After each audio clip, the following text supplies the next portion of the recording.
Good morning. It is the Drake Toll Show.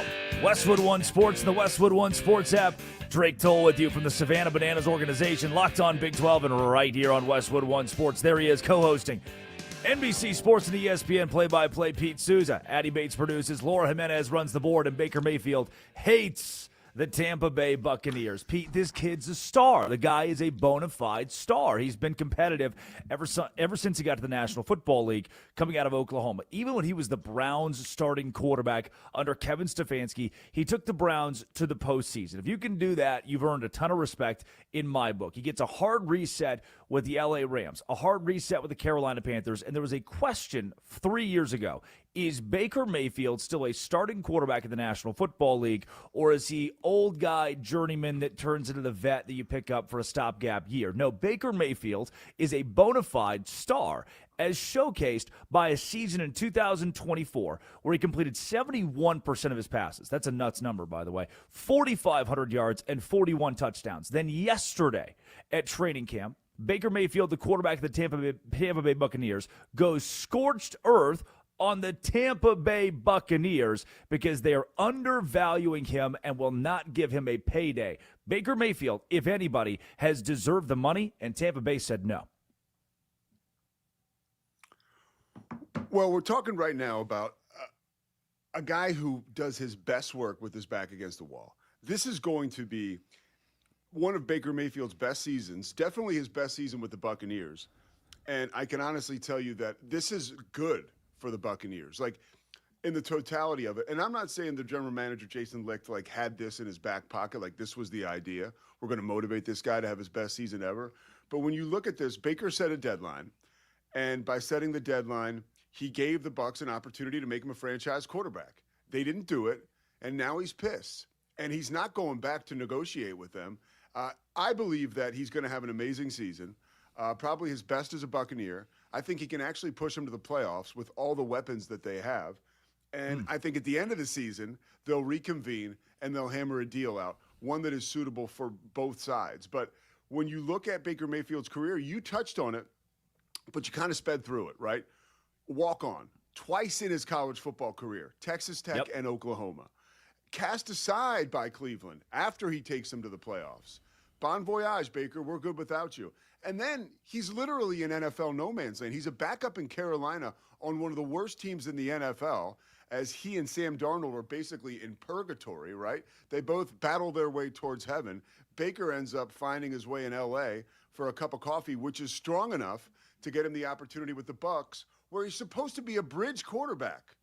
Don't tell him that. Now I'm going to be the best quarterback, one of the best in the NFL. And even last year we saw him, I think, 10th in the league in touchdown passes, 4 game-winning drives, which tells you all you need to know about Baker Mayfield. And this year he's more motivated than ever, and we heard it yesterday.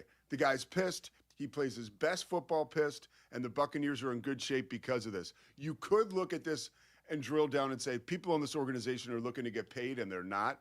That could be a culture problem because we heard about Vita Vea earlier this week.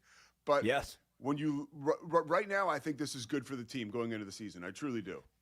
Pete's arguing it is a strategic move for the Tampa Bay Buccaneers to not pay Baker Mayfield today. I don't think Baker Mayfield is arguing the same as of July 31st, but maybe the strategy is in almost this art of the deal and deception. It's the Drake Toll Show, Westwood One Sports, the Westwood One Sports app. My favorite text we got yesterday, 310-840-4910, was Artie in Columbus. After the Bengals got into their brawl, Artie said, the Bengals are fine. Once a year, teams get into training camp tiffs. This is a nothing burger. I think the Baker Mayfield story today is much larger than a nothing burger at 310-840-4910. You can call or text the show. Let's send you to Baker Mayfield yesterday. This is 53 seconds long because there's not like every day is behind the curtain here. Every day in radio, you're like, all right, how can we find the best 20 seconds of a clip? Baker Mayfield just plainly, bluntly went off on the Tampa Bay Buccaneers. Here's Mayfield on being disrespected. I've told you guys I've been pretty upfront and honest about my feelings about Tampa. It being home for our family. We're raising kids here. We love it here. I wanted the deal done and set the deadline and told them it was going to be all ball after that, and I did mean that. And I don't know if they thought I was just going to take some of the offers that they gave, but I'm at the point in my career understanding what I've brought to this franchise. One, I'm very, very thankful for the chance they gave me. Do not get me wrong on that. But I really know what I've brought to this franchise, leadership-wise, and even play-wise. It's been some of the best years of my career, and I think it's only going to trend upwards, just being comfortable and feeling that. So disappointing in that regard to feel disrespected a little bit. And that's really the disappointing part, to feel undervalued after, thinking you've earned it.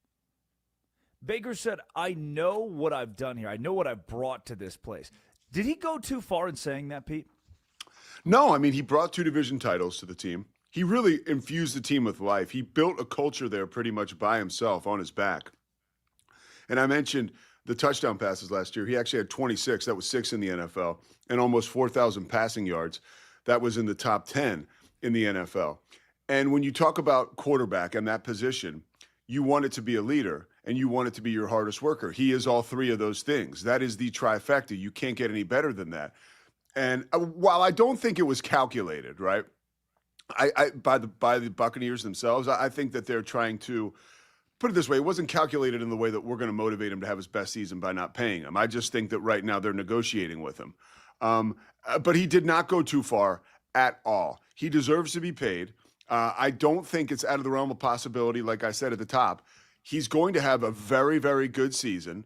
I think he could lead the Bucs to the playoffs or further, deeper into the playoffs. And then quite possibly, aside from, reconvening and getting slapped with the franchise tag, which is $50 million. I mean, but the Buccaneers have done that in years past, and they are fine with hitting him with that franchise tag. Now, what will he want to do, right? He would like a long-term extension, and he wants to be the franchise quarterback. I can tell you this, and I know Baker knows this, and ultimately the Buccaneers know this. If Baker Mayfield leads this team deep into the playoffs, he will get a long-term extension, and he will sign it with them. I'm not saying this is bravado, but we all know how it is. Like, you come away from a meeting with your boss, right? Or your boss is kind of telling you, hey, man, like, this is not going the way we want. This is, I need you to do this, and this better. And until you do it, we're not going to pay you exactly what you're asking for. You walk out of that meeting, right, wrong, or indifferent, you're pissed. I'm pissed, you're pissed. Although Drake doesn't get mad that often, but Drake is mad coming out of this meeting. And then what you do is you develop. The money sounds good. I would like the money here. It does sound nice. Well, you walk out of that meeting pissed off, and then you've got that chip on your shoulder, and it grows bigger and bigger. And this is where it gets back to some of the greatest of all time. Michael Jordan used to find reasons, would create reasons to get pissed. And that would move him to play amazing. So we're Baker Mayfield. We're going Baker Mayfield to Michael Jordan here. I just want to make sure that I'm Pete. You're one not of the best necessarily. in Not necessarily. Okay. I need you. I really from need a you motivation. Pete Souza, co-hosting the Drake Toll Show. I'm excited to see where you go with this. Let's get this on the bottom line, right? Yeah. Westwood One correspondent, Baker Mayfield is Michael Jordan. No, Good. they use the same motivational tactics. And those motivational tactics are what winners, who a lot of the time, Drake, as you well know, are psychos. That's what they use to motivate themselves. Winning is all that matters. Being the best is all that matters. And whatever it takes to get them there mentally, they'll use it. So you're pissed right now if you're Baker Mayfield, but in 6-7 months, if everything goes well on the football field, it's all good, right? 6-7, 6-7. But Paul, here's where I have to pause you. Here's where I don't think I think you're giving a little bit too much credit to and you did a great job there, Pete. Again, you're the best in the business at walking it back a bit and not giving too much credit to the Tampa Bay Buccaneers. You're not saying that, hey, this is necessarily a good thing they're doing or a bluntly strategic thing they're doing. It's Westwood One Sports, the Westwood One Sports app. It's the Drake Toll Show. Pete Souza co-hosting.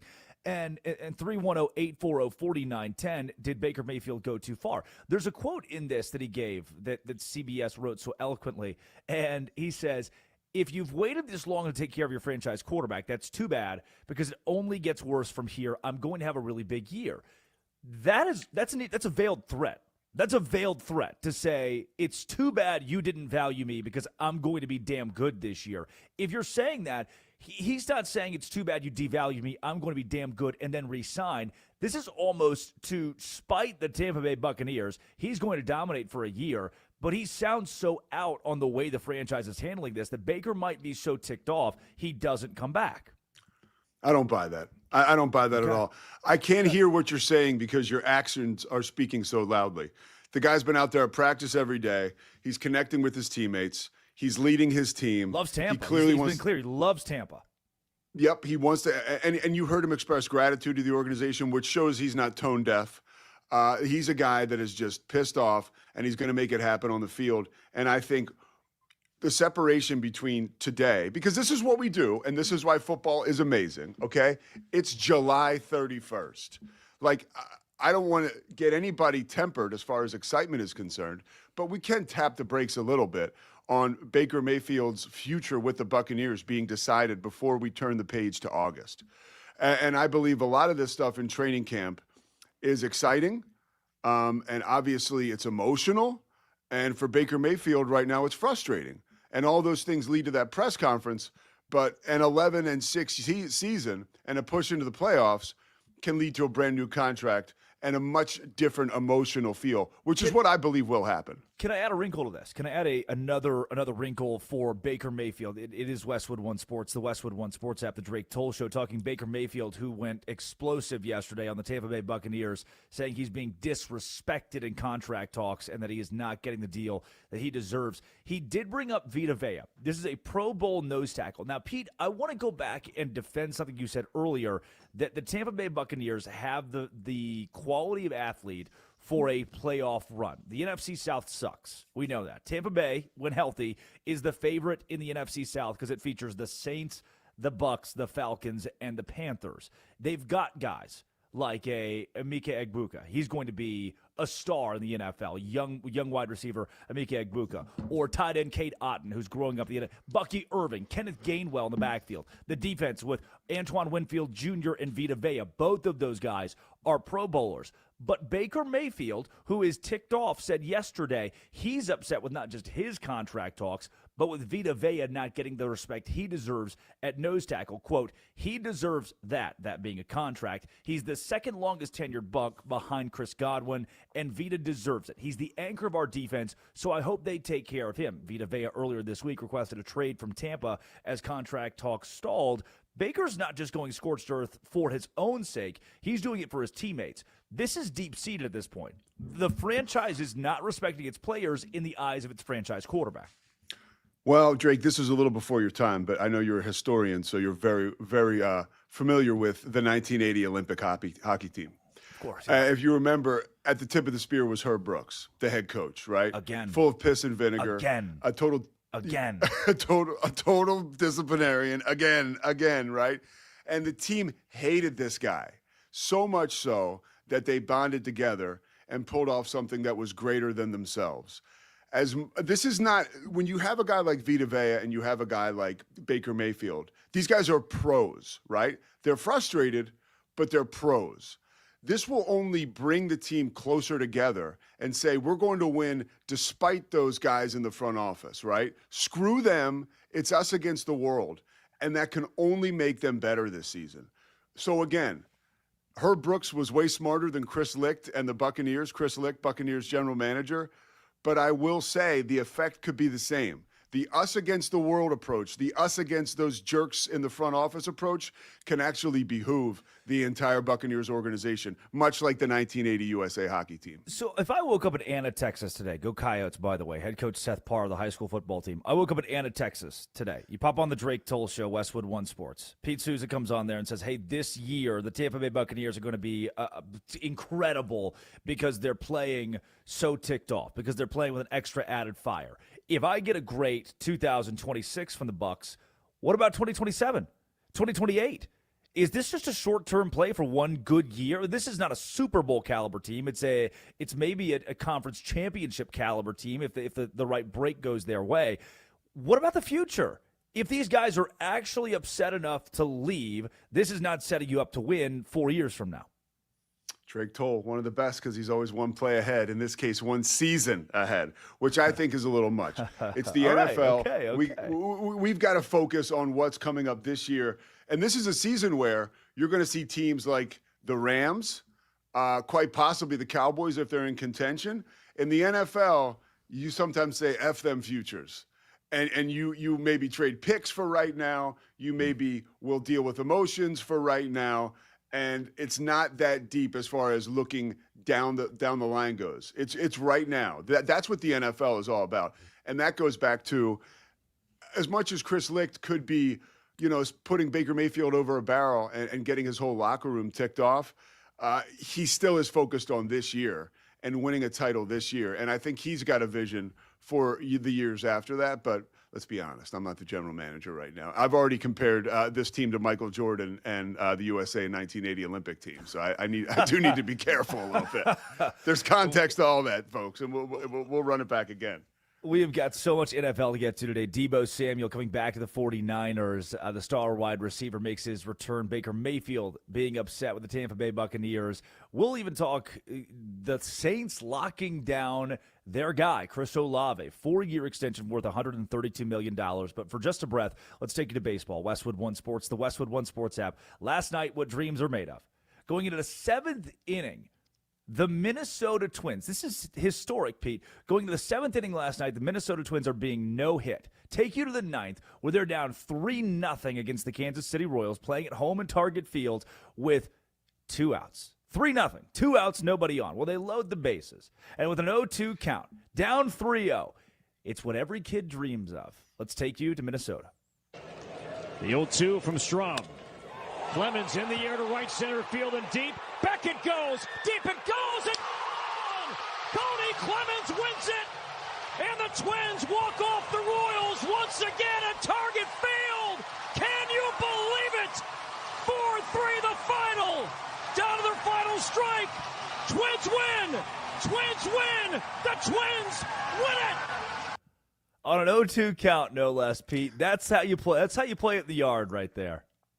And you know what's great about it is they're really in contention in that division. So now they're 3 games back of the White Sox. And you can feel it's moments like that in a baseball season that can propel you to those magical years where maybe it's time for the Twins to make a run.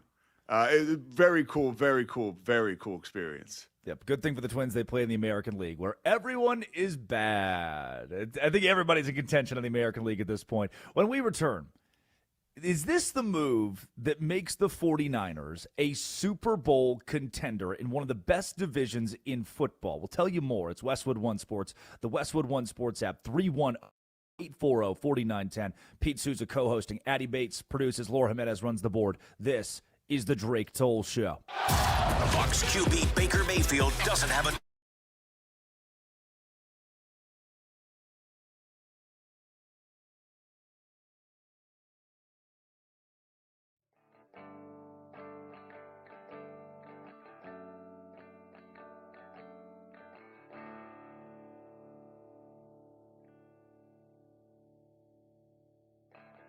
She thinks she missed the train to Mars. She's out back counting stars.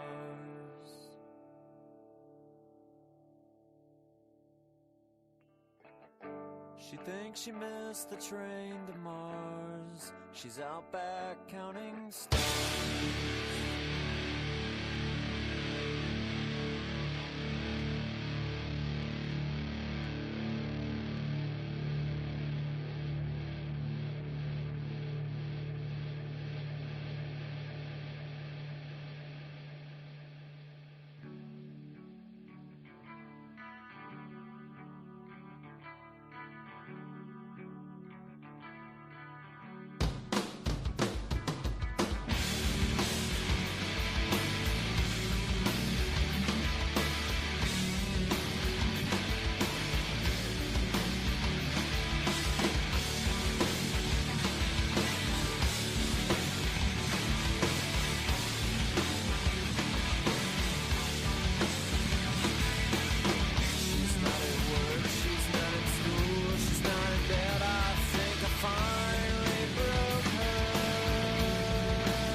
the Islamic Republic of Japan.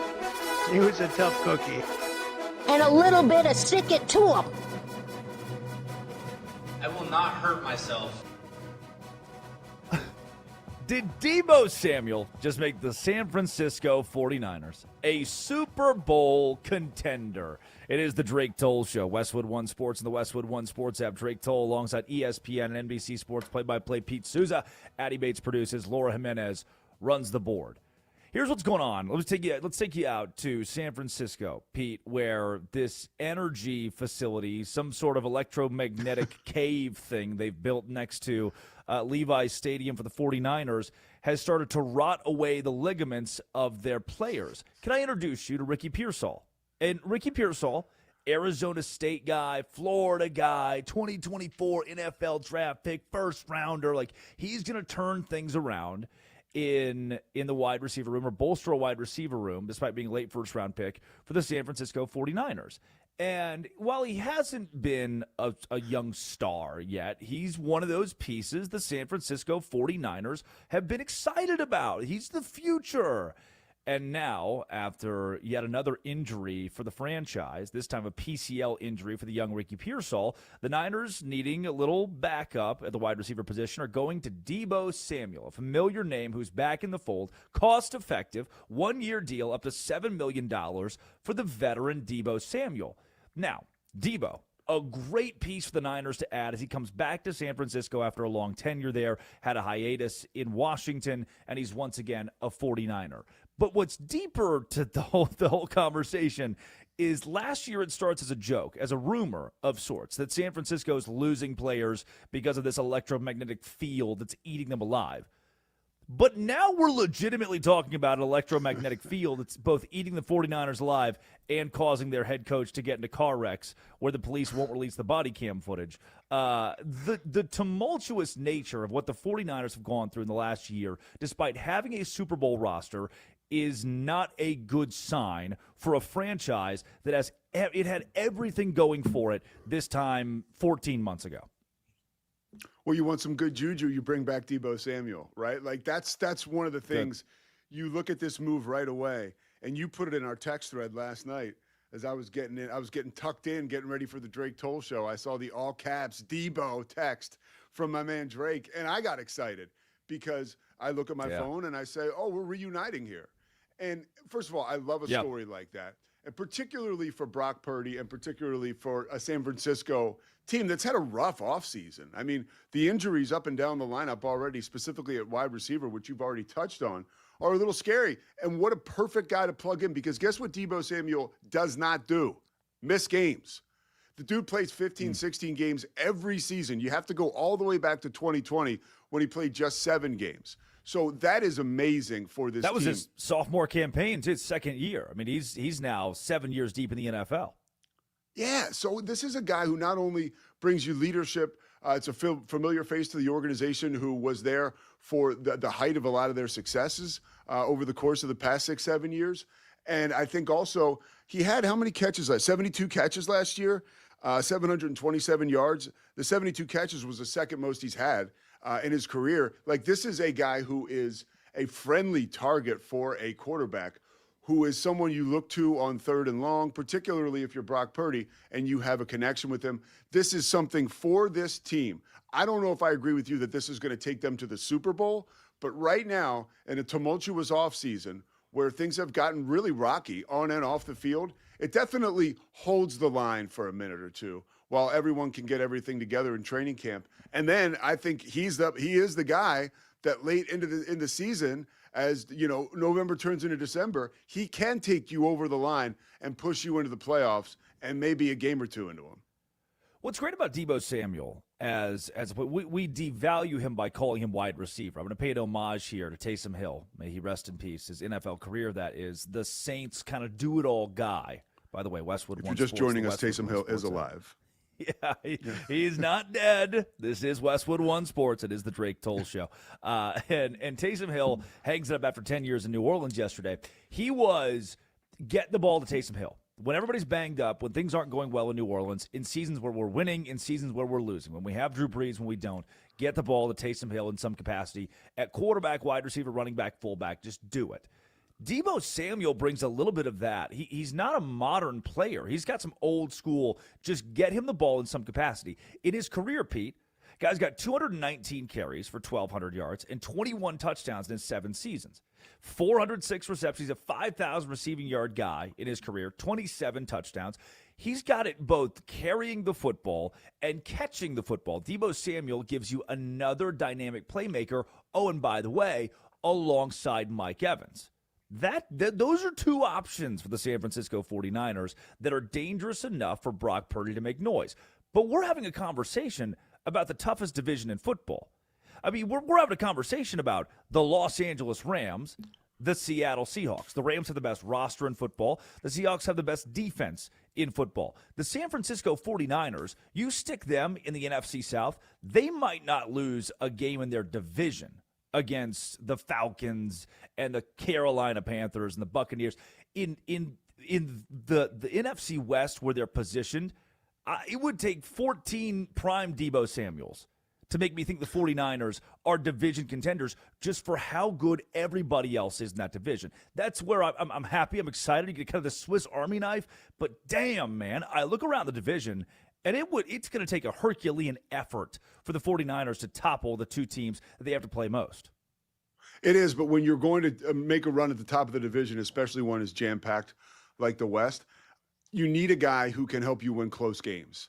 And that is the key. Like, you've got a quarterback who can be surgical in Brock Purdy, and now you have a very friendly target with soft hands that can help you extend drives and make big catches on big downs in huge games down the stretch in the season. And that's what you need to become a champion. In your division and ultimately in the league, you need to win close games. And Deebo Samuel is that guy that can help you win close games by making big plays. He brings experience. He brings an explosive ability to the offense. And he also brings reliability and consistency. As we go back to my first point, this guy hardly ever misses a game. Just keep him away from that plan. Contracts in the National Football League and in training camp here on Westwood One Sports and the Westwood One Sports app. It is the Drake Toll Show alongside ESPN and CBS Sport. Wow.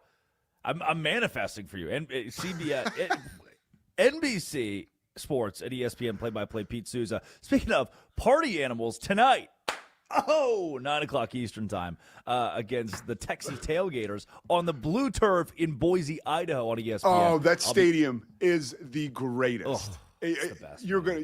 By the way, real quick, just for you and Bananas people, I had the epiphany yesterday. Jesse Cole, who is the brainchild behind the Bananas, and Josh Pastner were separated at birth. I always thought, I was like, why did they very much remind me of each other. UNLV basketball coach Josh Pastner. Yes, former yes. Memphis and the head guy. Of, yeah. They just have that look in their eye. That's just an aside I wanted to share with you yesterday. But since I didn't text it to you, now I'll tell you on the air with the rest of the world. Clip that. Social media team, podcast, Pod Squad, clip somewhere in the ether. It is a 2-game stint, both on ESPN the next 2 nights over here in Boise at Albertson Stadium, home of the Boise State football team. Back to the NFL, 310-840-4910, 310-840-4910. Speaking of the New Orleans Saints, just mentioned how they will be without Taysom Hill for the first time in a decade, their Swiss Army knife do-it-all guy.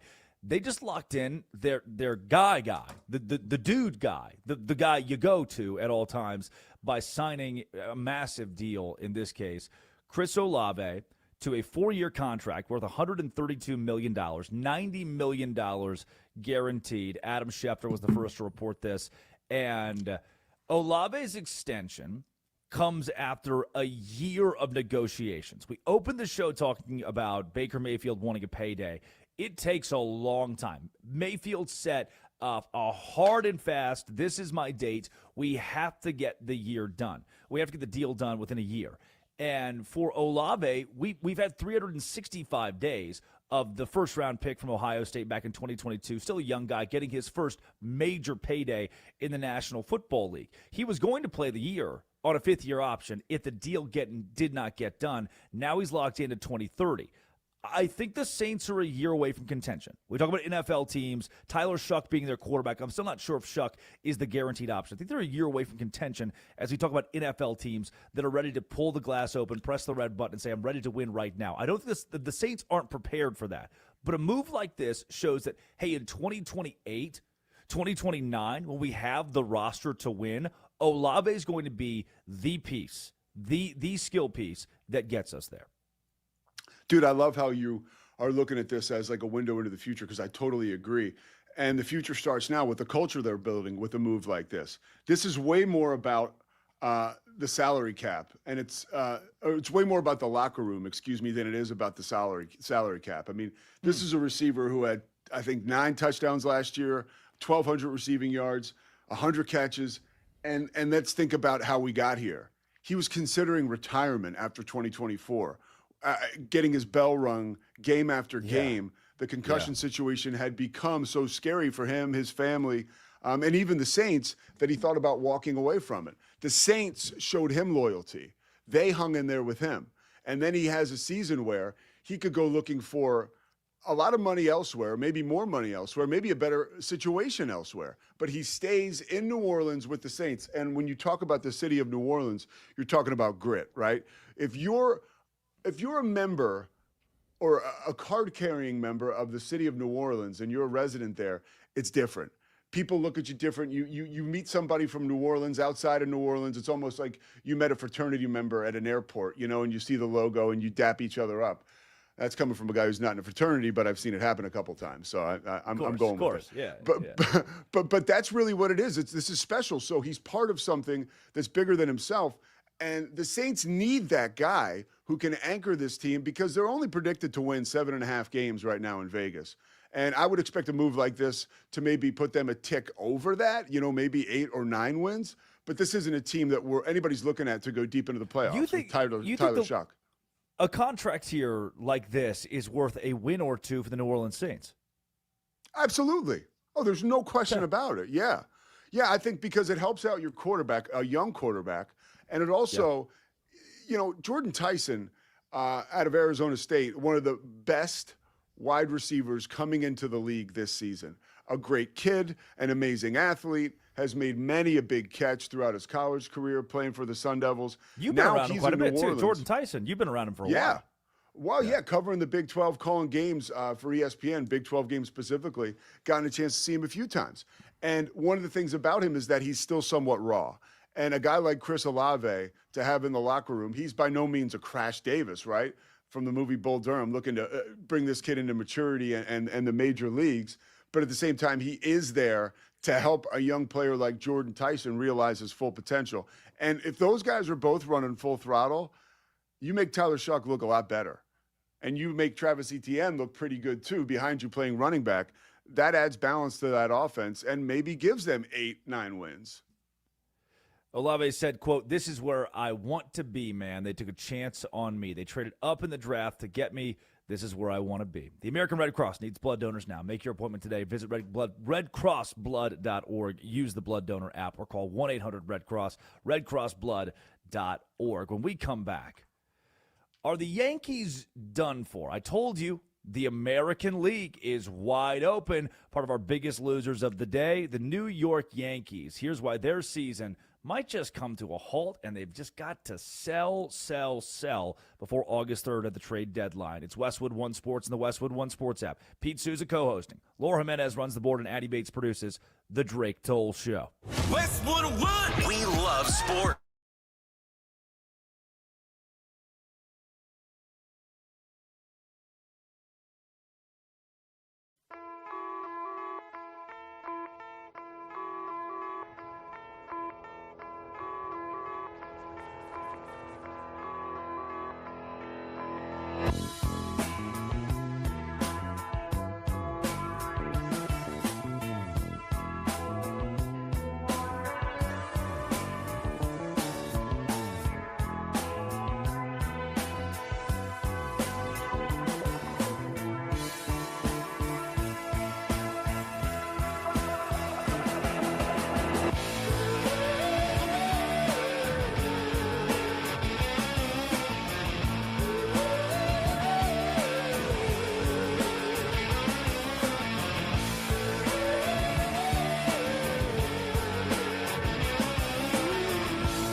the thing they call divine.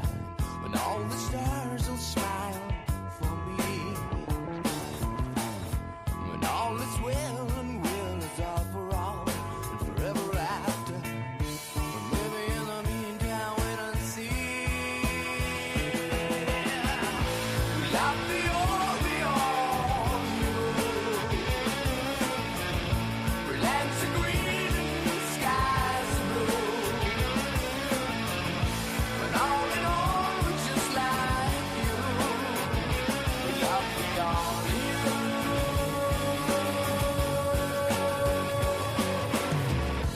When I cry for me, I cry for you. The tears of holy joy, for all the days you've still to come. And if I ever say I'd never play or fly toward the sun, maybe in the meantime something song. Love me all, you. Lands are green and skies are blue. When all in all, it's just like you. We love me all, you.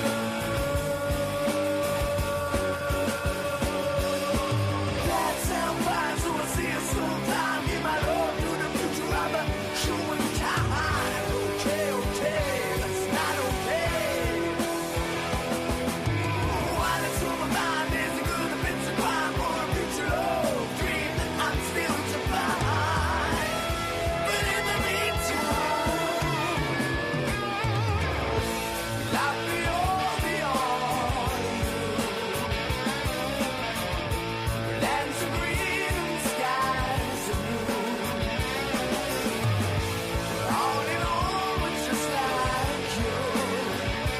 Love me all, you.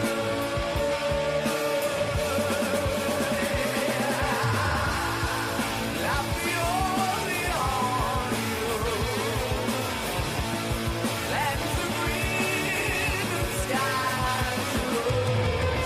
Just like you. Just like you. Just like you. Just like you. Just like you. Just like you. Just like you.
The Yankees lose again.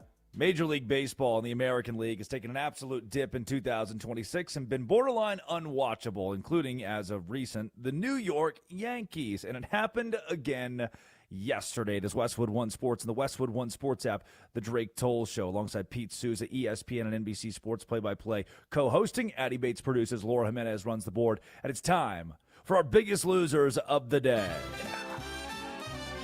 The New York Yankees, biggest loser number one as they are walked off once again. This time, again, it comes at the hands of the Chicago White Sox in the 11th inning. The 3-0 to Peters. And he misses. Ball 4. The White Sox will walk it off with a walk. Pete, that's not just any walk-off. That's right. The bases loaded in a 1-1 game in the 11th inning. It's ball 4, ball game over. Well, look, it's not even August yet. The trade deadline's coming up. Brian Cashman, this is the Yankees. We're not talking about the Brewers or the Phillies. There will be moves made to improve this roster, and there'll also be guys who get healthy. So this is a typical, white-hot light on the Yankees right now. Talk to me at the end of August and when we get into September. I don't know. Let's bring in our notable seam head and baseball expert, MLB Network's Addie Bates. Good morning, Addie. The New York Yankees lose again. Oh, my goodness. And yes, they are banged up. Pete, I will agree with you on that. They are injured. But Cody Bellinger's out 4 to 6 Aaron weeks. Judge included, by the way. Yes, their He is captain, hurt. Aaron Judge, isn't going to be back until September. What's the month after September? Oh, October baseball. Reggie. October baseball. My sources are telling me that's October baseball, which means postseason. This Yankee team, yes, they are banged up, but they still have a lot of talent on that roster that is not performing at the highest level. And you lost to the White Sox, which a couple years ago, that's kind of embarrassing. But this year, the White Sox, the AL Central leading White Sox, it's kind of impressive. But, yeah, I don't know. This Yankees team is too banged up for me to believe in them. My favorite all-time, 2013, Bucktober, Pete. Bucktober. The Pittsburgh Pirates make the postseason, and they play on October 1st. And they do a whole rebrand for their wild card game. Remember, this is back when it's a one-game format. And they call it Bucktober. The shortest month in human history. Pirates immediately lose. Bucktober's over. Nobody's happy. It was their first playoff appearance in 20 years. I believe it was 2013. It was Bucktober, somewhere in there. It was 2013, Pittsburgh. and I love that because you always get that one home playoff game that the city hasn't had in like a decade, and it's just an amazing vibe, and then they lose and the season's over. But Are we going to see I almost don't think we can say it. Are we going to see a Yanktober? Oh, I don't think I like Yanktober. I don't think I like Pod Squad. Don't clip it. Don't clip that for social media. We do not need a short for Yanktober. Oh, Every month is a Yank month. Oh, no. The Tampa Bay Rays lead the AL East right now by 3.5 games. Above the New York Yankees, 7 games ahead of the Boston Red Sox, who are still winning, 7-3 in their last 10. The Red Sox, 57-51 on their campaign. But the Rays, who are 8-2 in their last 10, are still poised to win the AL East and lock in a playoff spot. Biggest losers of the day right here on the Drake Toll Show. Westwood One Sports and the Westwood One Sports app. Not grass? Let's take you to the White House, the Oval Office, for the latest on grass. Nobody's seen anything like it. We have it clean. We're changing all the grass in all the parks. That's going to be changed very shortly. The parks are, because the grass is very, grass is like human beings. Grass has a life also. Pete, I Like the couldn't have said it World better Cup, myself. we're going to grass. And then we're going to go back to turf because those NFL owners are right. They've got to make money, you know what I mean? They've got to make money. Just like the human beings of the world, grass has life, and people do not talk about it enough. Our biggest loser of the day. Could it be the BYU Cougars? This is interesting. As schools across the country are signing multi-year, million-dollar deals to put patches on their college football jerseys, we just want to become more and more like soccer. Ohio State just signed a $17 million deal for jersey patches. And Notre Dame's in the middle of this. Everybody's signing their jersey patch deals. Well, BYU just signed theirs. BYU Cougars tweets, the athletics department has announced a multi-year agreement with BYU. And specifically the BYU Continuing Education, making it the official jersey patch sponsor for BYU Athletics Olympic sports programs. Pete, BYU will be sponsored this year by BYU, and the patch on their jersey will read 3 letters, B, Y, and U. Win or loss for the Cougars? It's a win because, as you well know, Drake, covering the Big 12 like I do, that's actually my first Saturday game this year is at BYU. I have BYU's opening game in Provo for ESPN. I'm pumped to call that. Weber State or Utah Tech? It's Utah Tech. So I have Utah, Idaho on Thursday night, and then Saturday I have Utah Tech at BYU. I guess since it's Utah Tech, they're basically giving me a game. Your first play-by-play in 2026 is the Idaho Vandals. Idaho Vandals against the Utah Utes on Thursday, and then Saturday, the short trip to Utah. Thank you, ESPN. And thank you, BYU, for reminding all of us as to why this is a program or a school we're going to be dealing with for a long time in college athletics, because they got money. Like, follow the money. Yeah. They literally are giving themselves sponsorships, and it makes fiscal sense. Like, that is money. The Church of Latter-day Saints, full of amazing people, as you and I know from covering the Cougars, and I've called a bunch of hoops games out there. It is a place where there is a lot of money flowing, and they can pull off deals like this and keep them in-house, which is ridiculous, because they've got the dough, and it's that kind of dough that'll keep them in contention with football and basketball in years to come. It's a funny concept, the Drake Toll Show, sponsored by Drake Toll. I don't know if that would fly. I don't know how that would work in the corporate world. I mean, if you want to sponsor it. Yeah, I guess they wouldn't turn it down, would they? Would they just if you've got the money. Is that fraud? Is that fraud if I'm paying myself? How does that work? Am I Kawhi Leonarding myself? No, especially if you have your name here and your name there. You're not fooling anybody. On the patch, it is the Drake Toll Show. Westwood One Sports, the Westwood One Sports app. Drake Toll with you. Pete Souza, ESPN and NBC Sports play-by-play co-hosting. We're giving you our biggest losers of the day today. How about we go to a friend of the program, Chris Gordy of Locked On SEC, who tweets, "You're the biggest loser of the day if you're Indiana and you lose a football game this year. May I give you the schedule for the Hoosiers in 2026, Pete? North Texas, Howard, Western Kentucky, and Northwestern. 4 games, just layups to start our campaign. Then you play at Rutgers. It's a little better. They're probably a 7-5 team. Still not good. At Nebraska, Matt Rule hasn't figured it out yet. Home game, Ohio State. At Michigan. You also have USC and Wisconsin on the schedule. USC and Washington, I should say. Michigan, Ohio State, USC, Washington. Those are 4 pretty good teams the Indiana Hoosiers have to face in 2026. Have we learned nothing from Kurt Signetti? I mean, this is what the guy does. He wins games. Google him. Google him, yeah. And if you watched it all, Big Ten Media Days yesterday, he walked into that place like Michael Corleone. I mean, if you're familiar with The Godfather, there's all these other hype machines going on in the criminal world, right? I.e. the SEC. And then you get Michael Corleone, the head of the Big Ten, who basically takes a flamethrower to the SEC and all their marketing rubbish and just says, hey, every move I make is calculated. He says this without saying it, of course. Every word sounds deliberate. And when he's finished talking, these other schools lose. He really is surgical with his words, but more than anything else with his coaching. I believe, and look at his offseason moves, by the way.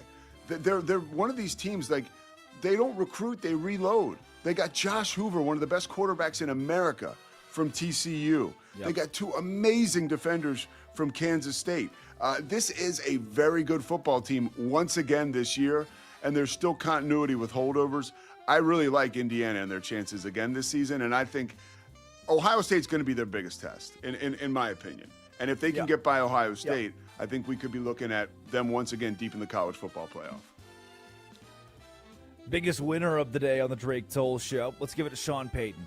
This is the phone call that Peyton got from Drew Brees. Brees asking his old coach with the New Orleans Saints to be his presenter for the Hall of Fame.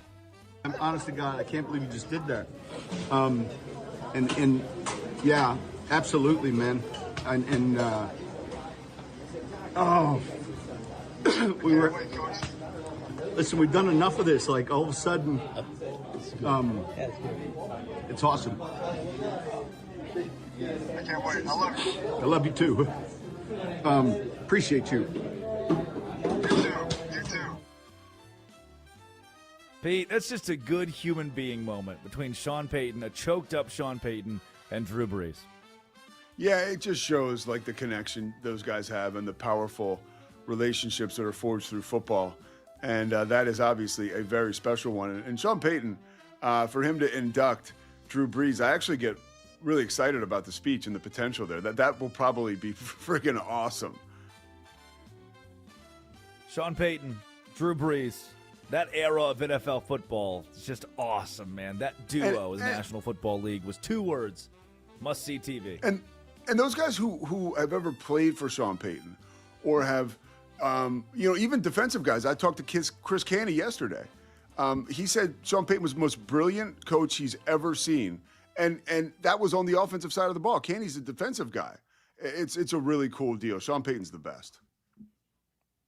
That is Pete Souza. Laura Jimenez runs the board. Addie Bates produces. When we come back, let's give you our obituaries. Dead today, Baker Mayfield as a Buccaneer. Is his time done in Tampa Bay? We'll answer that question on Westwood One Sports, the Westwood One Sports app, and the Drake Toll Show. This is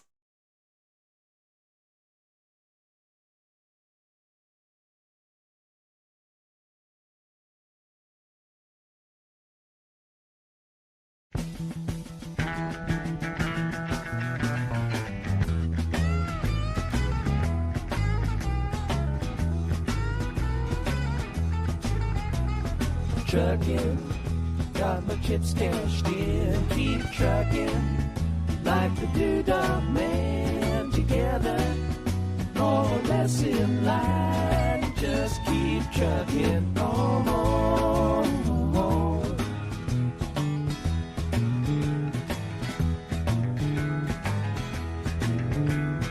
Arrows of neon and flashing marquees out on Main Street. Chicago, New York, Detroit, and it's all on the same street. A typical city involved in a typical daydream. Hang it up and see what tomorrow brings. Dallas, got a soft machine. Houston, too close to New Orleans. New York, got the ways and means and just won't let you be.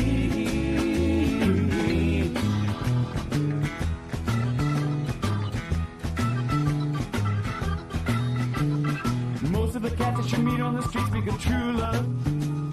Most of the time they're sitting and crying at home. One of these days they know they gotta get going. Out of the door and down to the street all alone. Chugging like a Doodah Man once told me you got to play your hand. Sometimes the cards ain't worth a dime if you don't lay them down.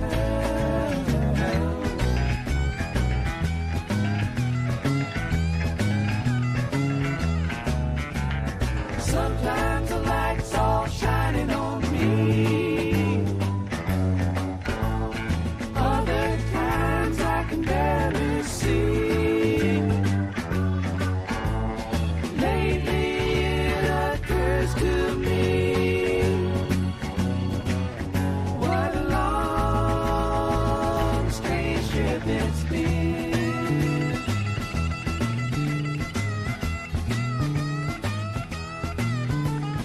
What in the world ever became of Sweet Jane? She lost her sparkle, you know she isn't the same. Living on Reds, vitamin C, and cocaine. All a friend can say is ain't it a shame? Looking up the buffalo, been thinking you got to mellow slow. It takes time to pick a place to go and just keep trucking on.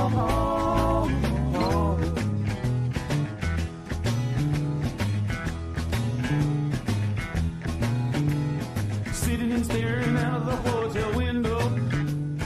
Got a tip, they're gonna kick the door in again. I'd like to get some sleep before I travel. But if you got a warrant, I guess you're gonna come in.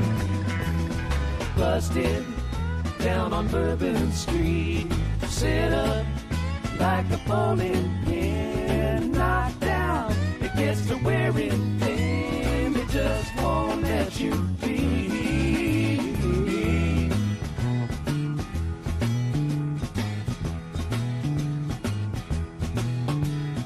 You're sick of hanging around and you like to travel. Get tired of traveling, you wanna settle down. I guess I can't revoke us all the trying. Get out of the door, light out and look all around.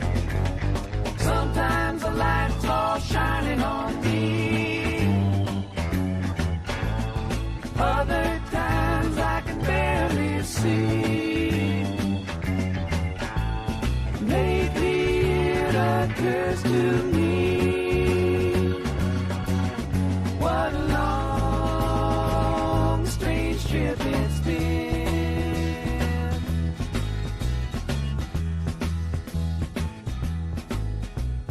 Trucking, I'm going home. Whoa, whoa, baby, back where I belong. Back home, sit down and patch my bones and get back trucking. Home, home, home, home.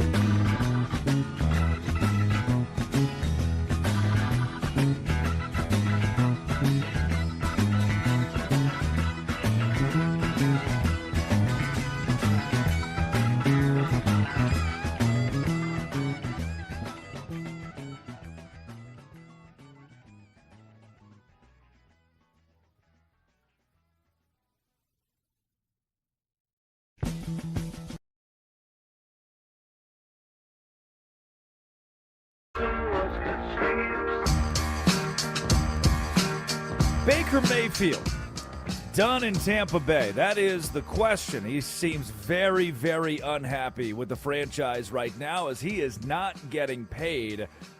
And the franchise, in Baker's words, effectively is disrespecting him, screwing him over in contract talks. Now, Baker's not the first one to put this forward. Vita Vea, the Pro Bowl defensive tackle, said the exact same thing. I want a trade. He went that far, Vita Vea did, because he's so frustrated with contract talks with the franchise there in Tampa Bay. It is the Drake Toll Show, Westwood One Sports and the Westwood One Sports app, alongside Pete Souza, ESPN and NBC Sports play-by-play. Addie Bates produces. Laura Jimenez runs the board. Drake Toll with you from the Savannah Bananas organization. Locked on Big 12, 310-840-4910. You can call or text the show. It's time for today's obituaries.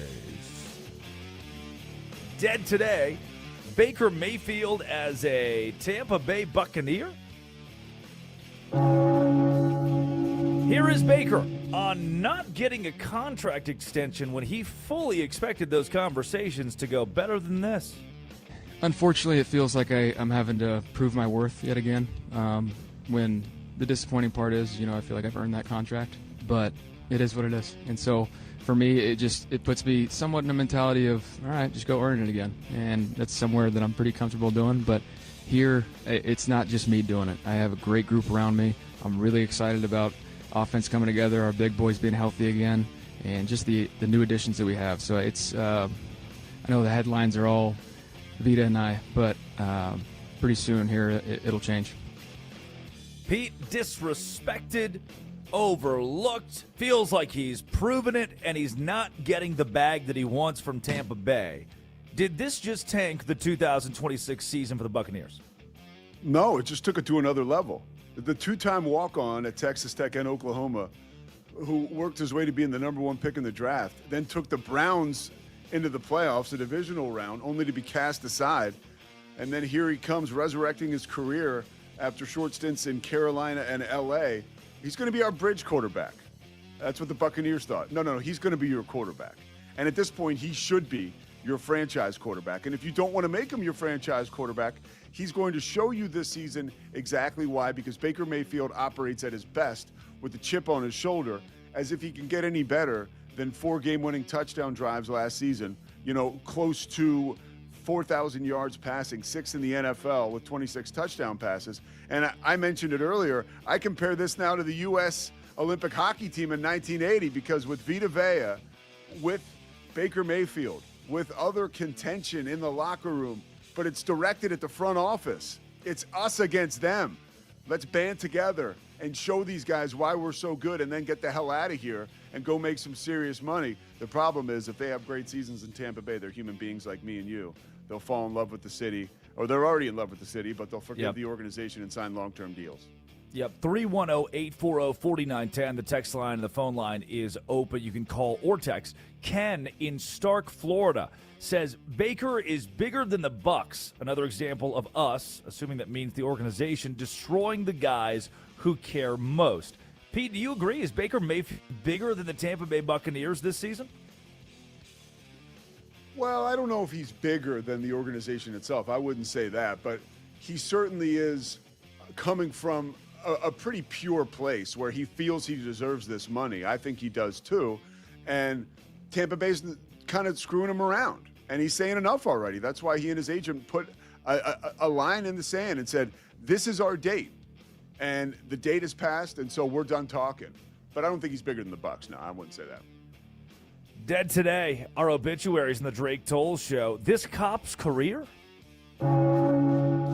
ESPN tweets, Palo Alto police did not cite San Francisco 49ers head coach Kyle Shanahan for causing the car crash in which he was seriously injured because of an officer's discretion, a spokesperson told ESPN.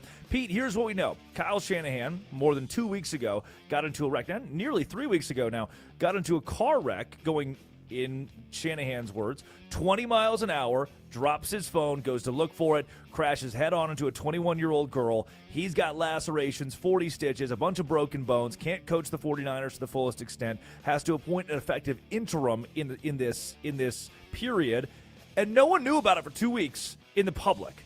Reporters knew, the police knew, the organization knew, ESPN knew. They refused.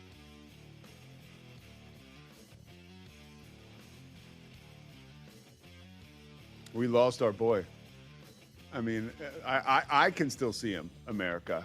And I'm telling the world, I can still see this guy talking, but he's talking about what's going on in San Francisco. And here's Addie. She's talking about what's going on in San Francisco as Drake works on his sound. To pick up where Drake left off, Addie, this police officer clearly, something was maybe overlooked on the legal side. We don't know that for sure, but there's a possibility that there's at least a pretty big gray area. And this is where the media usually jumps in and is able to say, okay, here's what happened. The problem is they were asleep at the wheel as well. It seems like there's strong relationships between the media and Mike Shanahan and Kyle Shanahan, and it has led to a situation where we don't know what the heck happened. And that's wrong. And that is on the media at large to do their jobs and to let us know what's happening and to hold these guys accountable, whether it's police or whether it is Kyle Shanahan, both of whom, by the way, I respect a great deal, police and Kyle Shanahan. But everybody needs somebody to keep them accountable. That's why I have Drake. That's actually not why we have Drake, I guess. I'll hold him accountable, though. No, I think the big point of this is it's not like a Tony Romo. It's not a Tiger Woods situation wherever he was drunk driving and, maybe going to visit some hypothetical grandparents. This guy said he dropped his phone. He's going 20 miles per hour. And I think that there wasn't any malicious intent behind this crash. I don't think that he was, we said it, it's not a DWI. And so I think the police also have maybe some sympathy towards him. I mean, if he has a clean record or everything like that, you're going to be a little bit more lenient than some guy who's going to be like, hey, I'm on the phone with the president. Like Tiger Woods, who's been notorious for this sort of behavior. So, yeah, I've been saying this since day one. I don't think it's that big of a deal that, hey, he did this, he got in a crash. I mean, a lot of people have done that. Was he in the wrong for maybe not paying attention? Yes. Yes, you got to pay attention when you're driving a car, guys. Well, Pete, you've mentioned this. Oh, thanks, guys, for picking that up, by the way. You mentioned this a bit. If everybody was innocent, if everything is as kosher as we think of the Kyle Shanahan car accident situation, why didn't we know that from day one? If it truly was benign, why was information held from the public about the head coach of an NFL team? Well, and Addie makes a great point. This happens. People get into car accidents.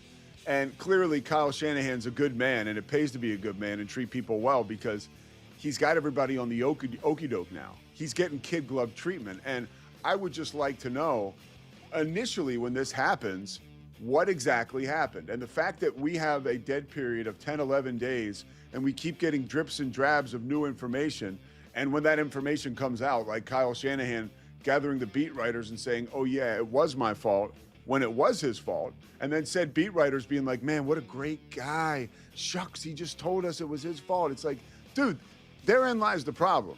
You guys got to have a little more teeth. And I don't fault the police at all.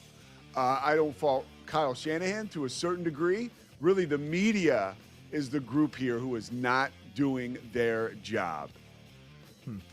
Dead today, our final obituary. 2 Major League Baseball teams. Take it to Jeff, who texts in and says, love the show. Speaking of the AL Central, the White Sox walked off the Yankees twice in less than 24 hours. Loved it. Yesterday, it was a walk-off walk with the bases loaded in the 11th. But we've got audio, not of that clip, but a more important walk-off out of the AL Central yesterday. Can you believe this, Pete? It's the bases loaded in the 9th inning, and the Minnesota Twins are trailing 3-0 to the Kansas City Royals. And an 0-2 count when what dreams are made of. This is how you play it in the backyard. Bases loaded, down 3, Twins down to their last strike, and what a grand way to end a homestand. The 0-2 from Strom. Clemens in the air to right center field and deep. Back it goes. Deep it goes. And Cody Clemens wins it. And the Twins walk off the Royals once again at Target Field. Can you believe it? 4-3 the final. Down to their final strike. Twins win. Twins win. The Twins win it. Pete, are you kidding me, man? A walk-off grand slam down 3-0 in the 9th. An absolutely magical moment, and it gives you the idea that the Twins, I know the American League isn't necessarily dynamic this year, wins and losses wise, but I think you're looking for terrible is what you're looking for here, Pete. They're 3 games out. So maybe it's magic. Yeah, right. I always say you can't get too carried away with the Twins. There's a Twins curse at hand here. Okay, one of the best shows of all time was Beverly Hills 90210. There's an episode in, I think, season 3, after the Twins win the World Series. Brandon is dating this woman, young woman, who is just not very well mentally. She becomes obsessed with Brandon, sleeps over his house one night after he tells her she has to go home, wakes up the next morning wearing Brandon's Twins jersey, right? Subsequently, burns down the float that the kids at West Beverly are putting together for a parade, right? She goes away like a mental institution. The Twins have not won a playoff series since Emily Valentine burned down the float. This is like the early 90s, folks. We got some work to do in Minnesota, and we got to get out from under this Emily Valentine curse. Magical moments like that could move us there. People that are around my age in their mid-40s know what I'm talking about. They're eating that up, Pete. They are eating that up. The Minnesota look, the Jiggles, Addie's slow pitch softball team, are 3 games back in the AL Central right now. They're leading the AL West. They're leading the AL West as we speak. It is the Drake Toll Show. Drake Toll with you from the Savannah Bananas organization. Pete Souza co-hosting ESPN and NBC Sports play-by-play. Those are our obituaries. Time for the Quickie. Top 5 headlines in all of sports. Addie Bates reads them. Pete Souza kicks us off responding. You know, when you say Cody Clemens, I need you to say University of Texas grad Cody Clemens, son of Roger Clemens. That Cody Clemens. Yeah. He's up. Roger, that's some pretty good context there. Big Savannah Bananas fan. Big Bananas fan. Roger Clemens, by the way. Of course. Here's your first headline. He can get tickets. Nobody else can. We're starting with Pete here. Oh, here we go. Indiana's Kurt Signetti is stalking complacency as Hoosiers get ready to begin their title defense. Well, look, I'll tell you what. There's nobody better to keep you motivated than Kurt Signetti. And one of the most powerful figures in college football now. I don't think motivation is a problem for him. If he did it at JMU, and then he takes his team from JMU into the Big Ten and finds a way to win with those guys. He did not take an NFL team and bring them to Indiana. He brought a bunch of guys from lower level Division I, but just after they were FCS. This dude knows how to coach. I think I'm very comfortable with him warding off complacency and keeping that team motivated this year. There will be no championship hangover. There may be some losses, but there's not going to be a championship hangover. Drake, here's your next headline. The Mets, the ones with that high payroll, will they deal A.J. Minter to the Twins ahead of the trade deadline? Oh, get Minter up and moving. Get Minter up and moving. One of the great videos in college baseball history. A bunch of fraternity brothers. Pete, you ever seen this sitting in a living room? This is incredible. You ever heard of this? It's this Minter video. A bunch of fraternity guys at Texas A&M or ESPN Plus watching the A&M game. They find out the phone line to the bullpen phone at Bluebell Park in College Station. They pick up the phone. Hey, can we get Minter up and moving? Guy on the other line, bullpen says, what? Minter, get him up and moving. Click. Within a minute on the ESPN broadcast, you see AJ Minter headed out to the bullpen. Looks like A&M's going to get an arm loose. And it's an all-time video. It's the only thing that comes to mind. When the New York Mets aren't good. They're not going to be good. They're the worst team in the National League East, by the way, by 8 games. The worst, not just – this is a massive payroll and the worst team in their division. Deal whoever you want. It's not going to make a difference. The Mets are the saddest team. You heard it here first. The saddest team in all of sports. Whoo! Browns fans would like a word off. with you. Browns fans would like a word with you. Pete, here's your next headline. Deebo back to 49ers on a 1-year deal. Love it. It's so huge for Brock Purdy. So big for that team. I think it's big for, younger guys who are on that offense. A guy I really believe that this is going to give the 49ers maybe an extra win or two. 100 catches last year for Deebo, about 730 yards. But he is a guy that extends drives, keeps you in games. And he's a familiar face for Brock Purdy. And he's also the face of a lot of the 49ers' recent success. So a great move to get him back, especially among all the injuries going on at wide receiver there. Drake, hold on to your seat, okay? For this one is kind of heavy. Reports are suggesting the Dodgers are the favorites to land Tarek Skubal. Trade deadline is August 3rd, otherwise known as the day that the Dodgers will receive Tarek Skubal. He is baseball's best pitcher the last 3 years. Back-to-back Cy Youngs, and he's doing it again with a sub-2.5 ERA this year. He's the reason Detroit was a genuine contender last year to win the AL Central. Kind of fell apart. They gave it another year of the experiment before blowing the whole thing up. And now that Detroit is floundering again in the American League, they're going to blow it up by dealing their ace, by dealing their best arm, and maybe the American League's best starter. And they're going to do this by sending him to the Dodgers. I mean, just the rich get richer in this case, and I don't see a way if Tarek Skubal, Cy Young, back-to-back Cy Young winner Tarek Skubal is a member of the Dodgers, that organization does not win the World Series for the 3rd consecutive year. They're just the rich get richer. Pete, here's your final headline. The WNBA announced that they will not punish Beckers and Reese for a parent wager.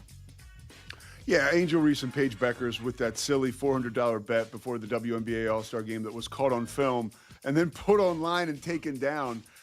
They shouldn't get punished. They should punish the league. The league should punish themselves. They should lock the commissioner, the social media manager, and whoever else has been in charge of this thing in a room and let Adam Silver and the NBA run this thing. Just like they did when I used to work for the Charlotte Bobcats, and the NBA would basically run the Charlotte Sting, who was the WNBA team there.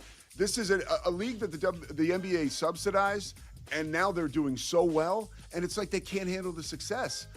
They need a couple more adults in the room. And it doesn't matter if it's a man or a woman. I just need somebody to take control of that situation. Don't find them. Find yourself. Val Ackerman. Can I raise you a Val Ackerman, by the way? I love Val Ackerman.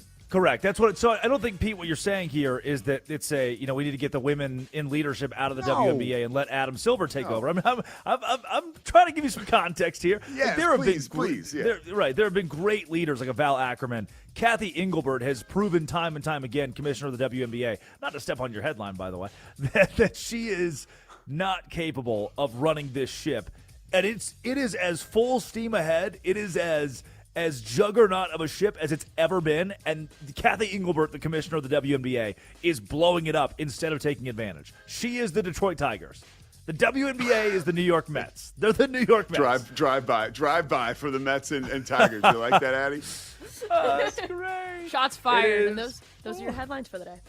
Thank you, Addie. Westwood One Sports, the Westwood One Sports app, the Drake Toll Show. Pete Souza alongside co-hosting ESPN and NBC Sports play-by-play. When we come back, let's take you to the NFL where, this is weird.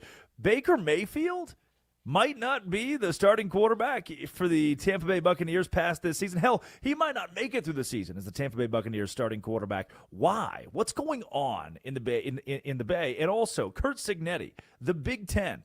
Is Indiana fed up with the SEC? They're doing something about it. Sponsored by Progressive Commercial Insurance, protecting small businesses with affordable coverage options. Quote today at progressivecommercial.com. Let's go to the gridiron. This is the Drake Toll Show.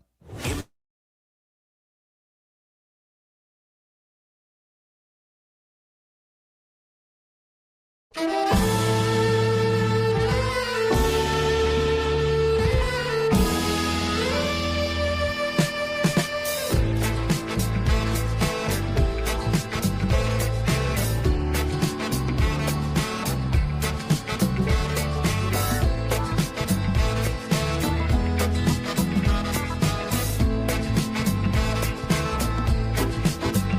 naked bodies go on trial just for laughing at the joke, just for saying of the bargain what any sales girl already knows. Most of us old men die at the firing line, just waiting for our number to be called. I guess time just makes fools of us all.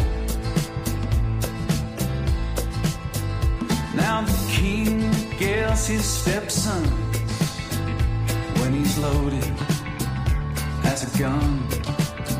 Says a real man is like a country. You need a map to find your one. Now I do you suppose you must approach the throne with its back up against the wall. I guess time just makes fools of us all.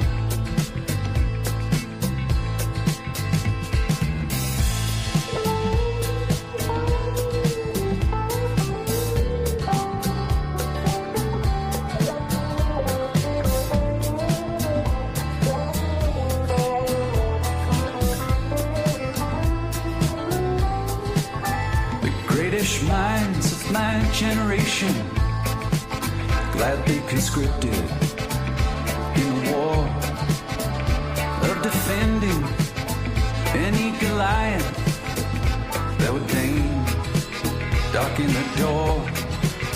Now with your genius for picking battles, it's no wonder every helmet is too small. I guess time just makes fools of us all. I guess time just makes fools of us all. My drink is watered down. The champ is on his knees. He lost the rematch. He lost the comeback. He lost for charity, but that's the job. It's what gets the asses in the hall. They came for a beating, and he came to brawl.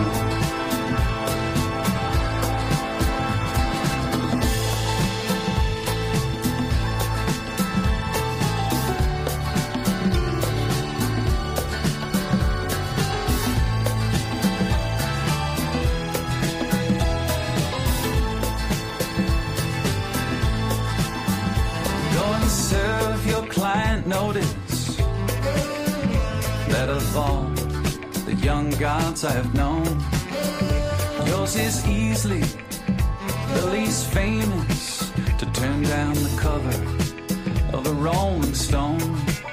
Lily white faces, so familiar and yet impossible to recall. I guess time just makes fools of us all. After a millennia of good times, God said, hey now, let's have a dream where we raise the stakes a little. Come on, let's make things interesting. Parachute into the Anthropocene, an amnesiac, a himbo Kendall. I guess time does make fools of us all.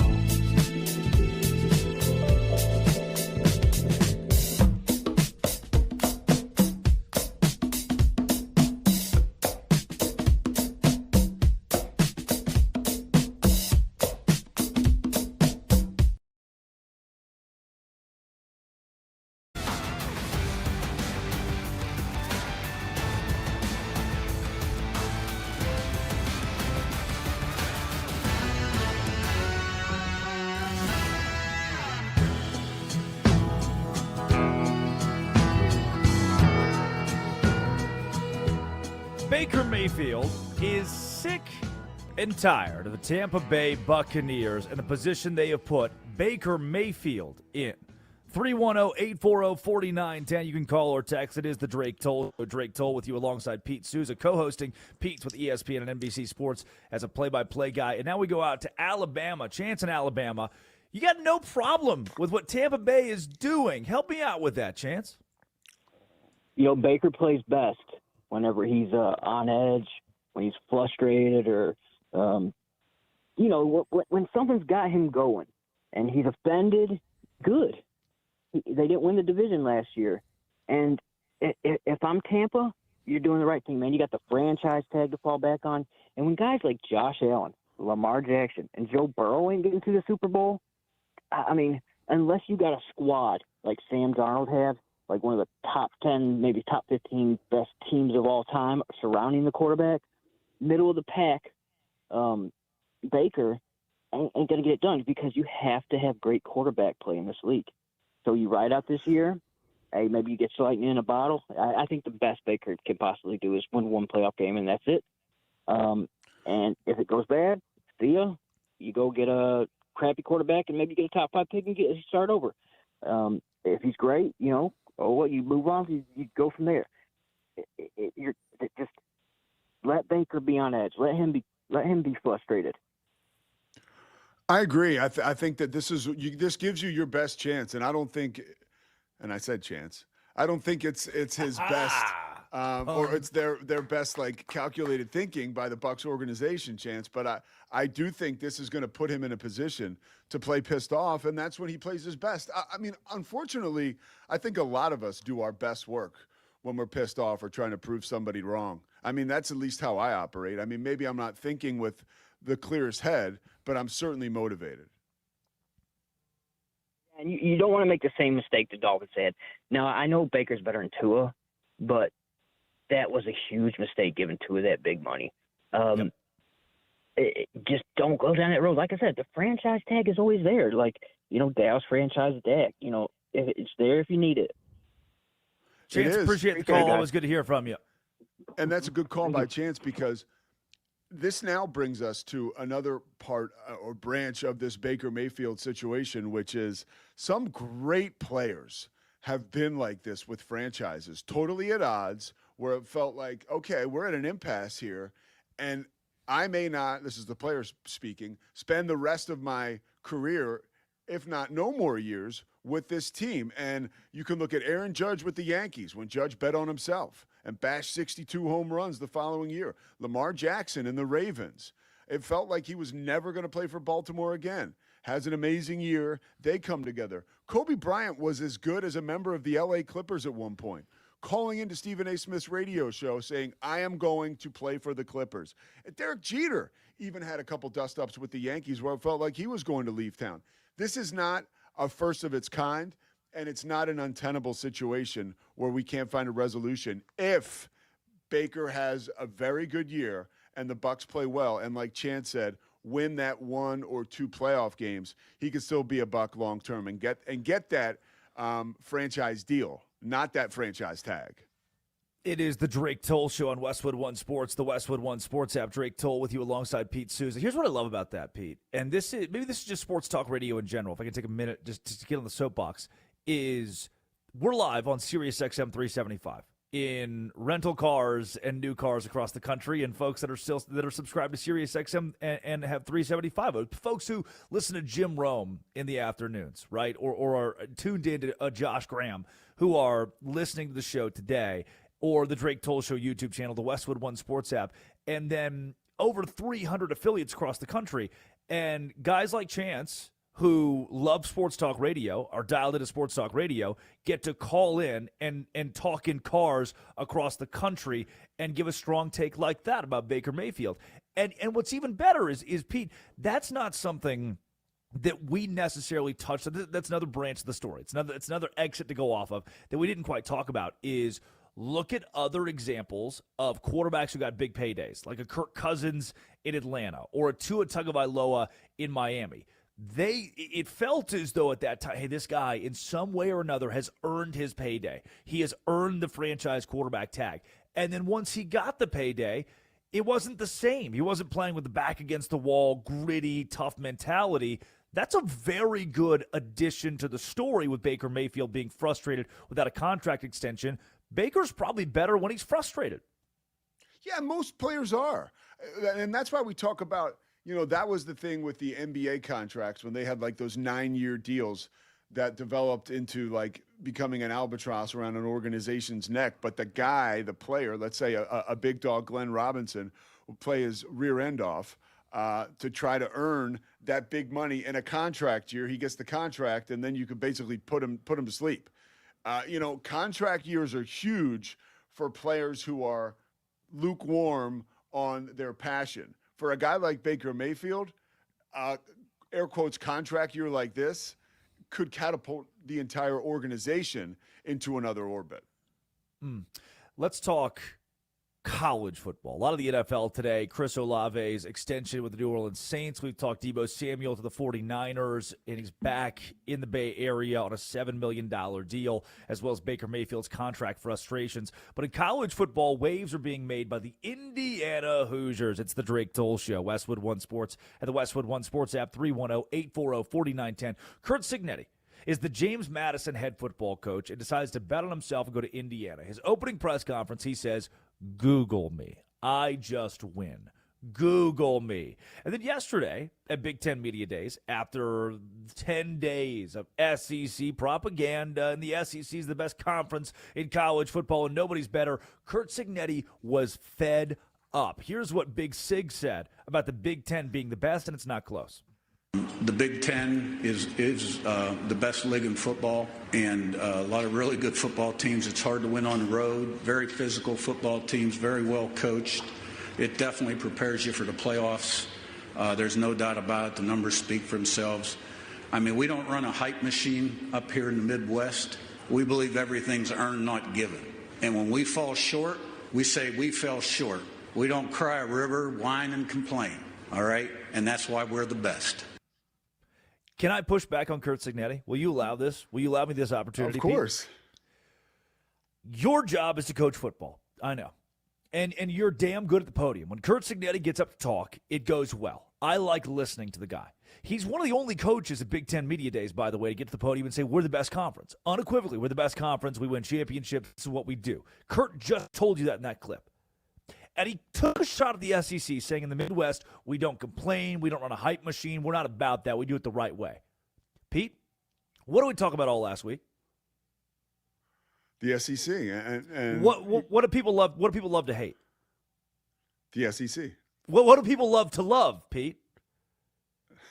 College football, the Big Ten? The SEC. It's just, you're spot on here. You're spot on here. I'm leading you a little bit too far. The SEC, for somebody in myself who doesn't like the way they go about their business all the time, and Kurt Cignetti saying the same thing, and Laura Rutledge is getting on ESPN and saying that, the SEC going to 9 conference games is going to wear them out. They're going to lose more playoff games because they're going to be so beat up. She said that a couple of days ago. The SEC has created attention. Everyone's talking constantly about the SEC. So whether they are or are not the best conference in college football, the SEC will constantly have the spotlight, the dollar signs, the marketing, the attention. The country is going to talk about SEC football because the SEC is in your face saying, talk about the SEC. We do it. It's like Pavlov at this point. We're prone to want to be drawn to those 3 letters. Last week during their media days, we spent the whole week talking the Southeastern Conference. This week, that's the first clip from Big Ten Media Days. Why? Nothing happened. There was no quote. There was no soundbite. No coach got up there and gave the big crescendo. Cignetti's the first one to do it, and in doing it, he told you every reason the SEC is at the top of college football right now, maybe not in the wins category, but in every other category, because they have the attention of a country. The SEC has built attention, and that is rare. That's hard to get in college football. It's hard to get in modern sports. The Southeastern Conference has done it. Well, I'm pushing back on you there. I think as July melts into August here in another hot summer, the SEC is sort of melting at the feet of the Big Ten. The Big Ten is the conference to get behind right now. If it's a buyer's market, if it's a stock market, and it's because of the money in college football. This is very real. the resources around the Big Ten and some of these schools in the Midwest are outsized when compared to some of these SEC schools. You look at Indiana and Kurt Signetti. You've got Mark Cuban money. You've got several other beneficiaries who are in that same orbit. Look at Matt Ishbia, the owner of the Phoenix Suns, and what he's done at Michigan State. Michigan State and Pat Fitzgerald, oh, by the way, this year, like, keep an eye on them. Their roster is laden with talent because they got a ton of dough. So as much as the SEC is still at the top of college football, you can't deny that. But this is very real. This change in power that we're witnessing right now is very real. Look no further than 3 straight titles by the Big Ten and no title appearances by the SEC. Kurt Signetti's right. Like, the Big Ten is not about hype. They're about wins and losses right now. And those wins and losses are, again, I said this earlier today, like, I can't hear you because your actions are speaking so loudly. Signetti didn't need to say it, but he said it. The SEC was thinking about seceding from college football last year, but really what they're doing is ceding power to the Big Ten. Power, baby, and that's backed up with the money. I'm glad you said that, Pete. Now, I'm glad you pushed back a bit. While the SEC has the attention, the Big Ten brought in, as a conference, a revenue around $1.5 billion last year. The SEC hovered around $1 billion themselves. That's a $500 million gap. As loud as the SEC is, and as much as we talk about them, and they dominate the airwaves, they dominate the headlines, we're always going to, Lane Kiffin said this, oh, John Summerall is getting pedicures. Oh, my goodness, have you seen the latest out of Texas A&M? They're another flop. The University of Texas is buying Lamborghinis. We talk SEC constantly. The Big Ten has 3 straight national championships. The Big Ten has $1.5 billion in revenue, and the SEC has 3 years in a row without a team in the championship game, and $500 million gap behind what the Big Ten is doing. I think you hit the nail on the head there, Pete. It's why you're the best. It's why he's the best. It's why he's the best. Well, then the last point on this, the Big Ten and schools like Indiana, I mentioned, all the money they have, they're able to get a Josh Hoover, one of the best quarterbacks in the country from TCU. Yes. And Josh did not, I've called a bunch of his games for ESPN. Josh did not want to leave TCU. He had a huge offer from Tennessee the year prior. He could not deny Indiana and the money that they offered him. And then up front, Chidi Obiazar and Toby Osanami, 2 guys from Kansas State, who obviously I called one of their games last year because I can say those names right. They're 2 of the best. They're 2 of the best guys on the front 7 in the Big Ten this year, and they're brand new. Like, Indiana is able to spend money to get some of the best players in the country, and pretty soon we're going to see that all over the Big Ten, where we used to be talking about it in the SEC. Yeah, and I don't think you're saying this, by the way. Actually, I know you're not saying that it is the money that's the reason Indiana is winning. They did it with Signetti in year 1 without this kind of budget, but they continue to increase that the more that they win. He is Pete Souza, ESPN and NBC Sports play-by-play. Addie Bates produces. Laura Jimenez runs the board. When we come back, is Caitlin Clark the idiot of the day? Possibly. It is Westwood One Sports and the Westwood One Sports app. We'll tell you more on the Drake Toll Show. Every team, every player.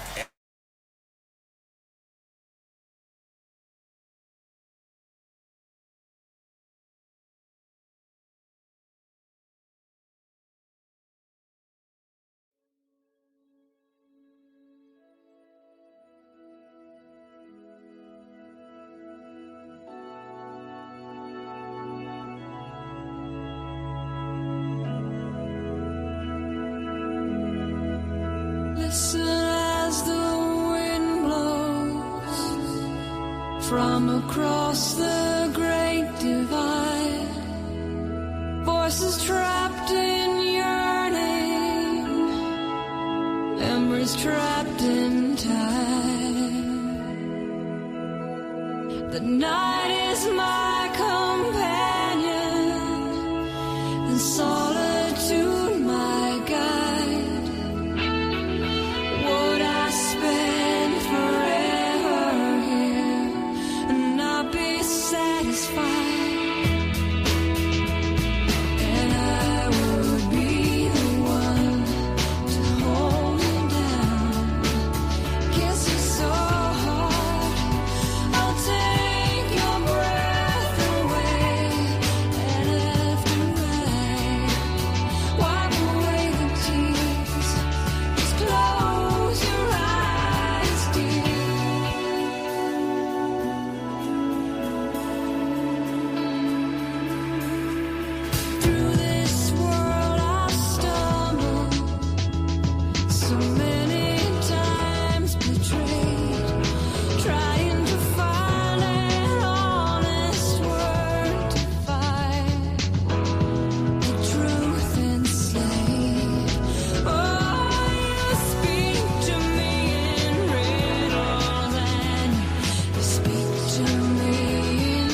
Caitlin Clark, idiot of the day?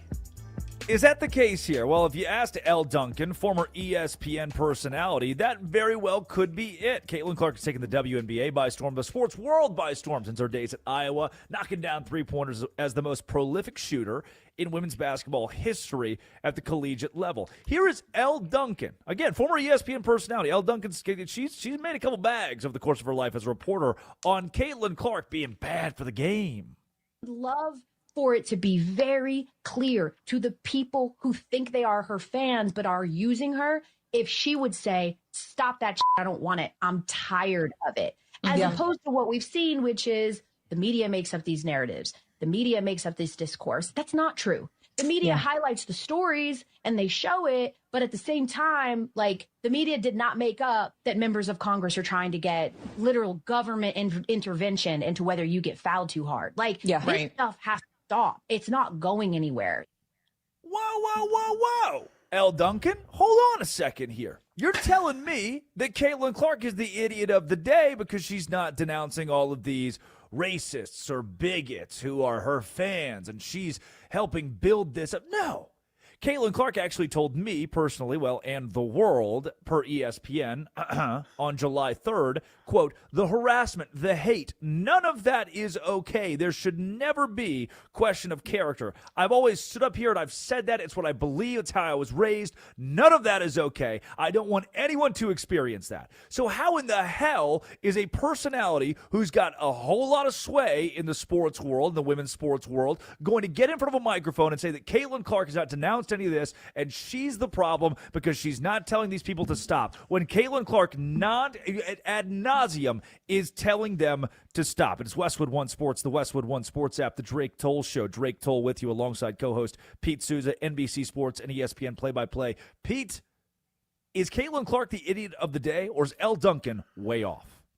Elle Duncan's way off, and I love Elle Duncan. She's so entertaining and compelling, probably one of the best hosts we have in television. I don't like that she left ESPN, and now we only get to see her on Netflix or when she's on kind of a rant like this. I disagree with her here. I think that Caitlin Clark's not a politician. She's not a senator. She doesn't have to stand at a podium and denounce her fans every time someone has an issue with something that they do. Could you imagine if Jeffrey Lurie, the owner of the Philadelphia Eagles, had to denounce Eagles fans every time they did some boneheaded thing at the stadium?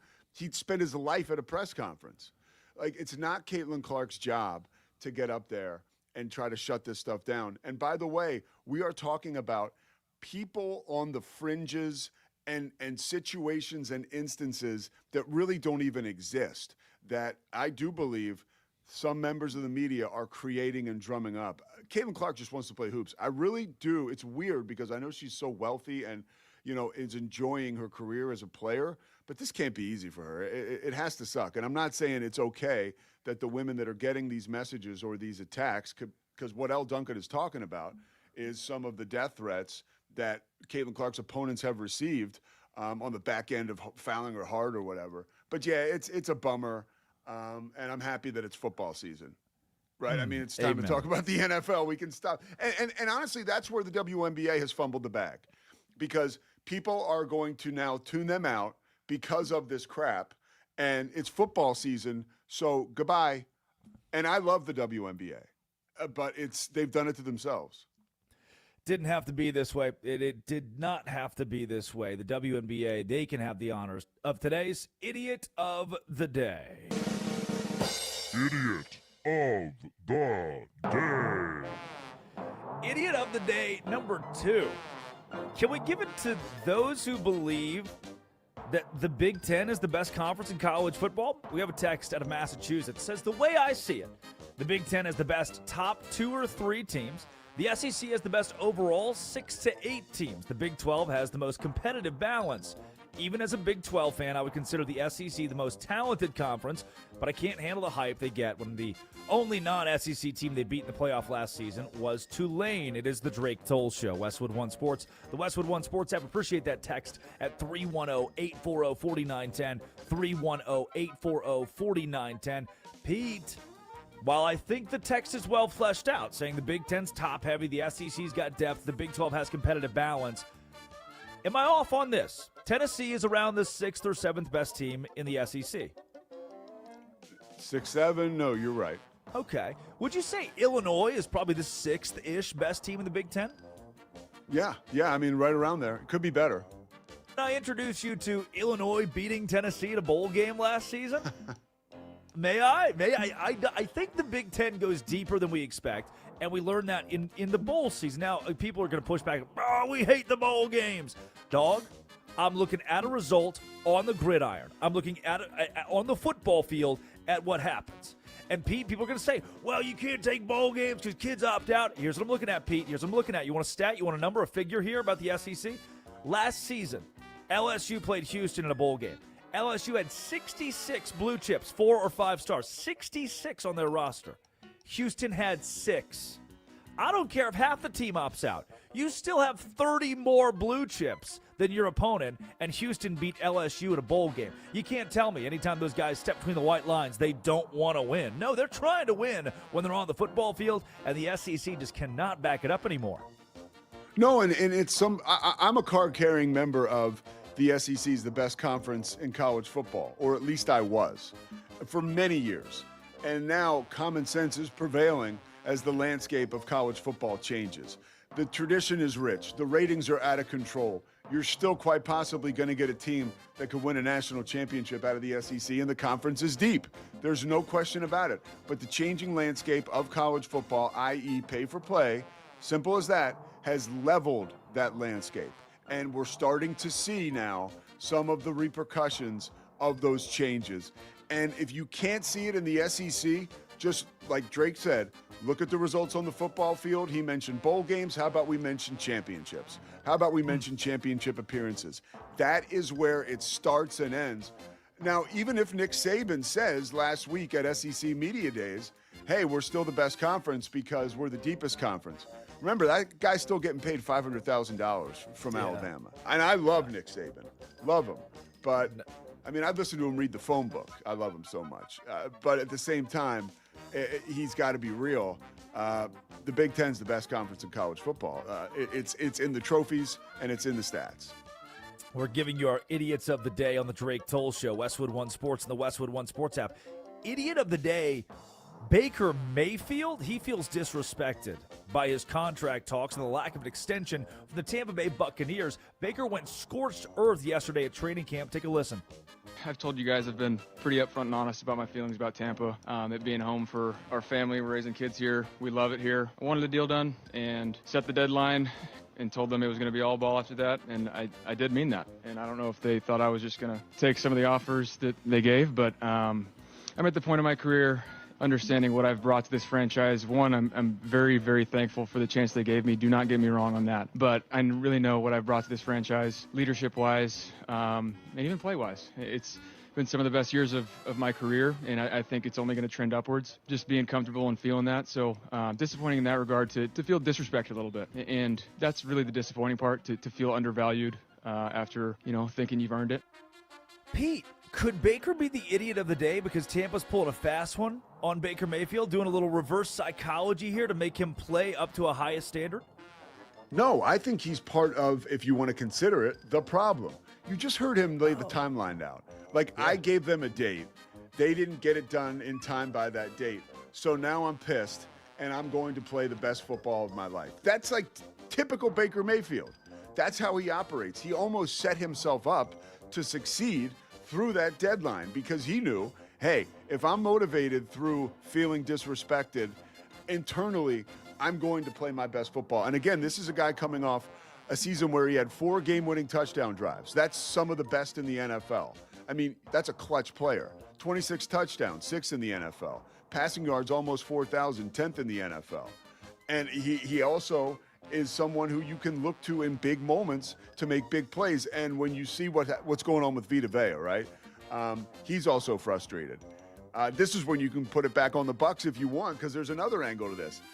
Maybe they're like Herb Brooks, the coach of the 1980 USA hockey team, right?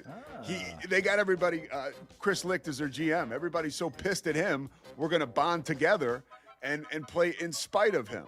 Either way, the Buccaneers are the most motivated team in training camp right now, it seems like. So let's go play some football. Is Baker getting played here? Baker's just the puppet. He's the mignonette. No, give me a break. No, he's not getting played. And if he wants to drum it up and make it look like that, that's fine.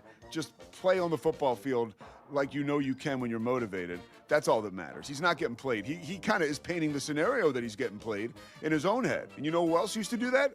Michael Jordan. So it works. I mean, people need motivation. And clearly Baker does, and he knows at this point in his career how to motivate himself. The guy was a 2-time walk-on who elevated himself to the #1 pick in the NFL draft, was cast aside by the Browns after he kicked butt there and took them into the playoffs, a divisional round game, was all but dead in Carolina and L.A., and now here he is in Tampa fighting for a franchise contract. Those are your idiots of the day. It is the Drake Toll Show on Westwood One Sports and the Westwood One Sports app. Pete Souza, really good stuff on Baker Mayfield, who is disgruntled, disrespected by contract conversations with the Tampa Bay Buccaneers. When we return, let's take you through the best offseason in the National Football League. One of these teams is going to surprise you. A brand new Super Bowl contender, well, a new old Super Bowl contender who reloaded with a piece that not enough people are talking about. Which team, which franchise can win it all off the back of one brand new player from the offseason? Pete Souza co-host, Addy Bates producing, Laura Jimenez runs the board, Westwood One Sports, the Westwood One Sports app. This is the Drake Toll Show. This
The Kansas City Chiefs just had a top 3 offseason in the National Football League, and you would have zero idea that was the case.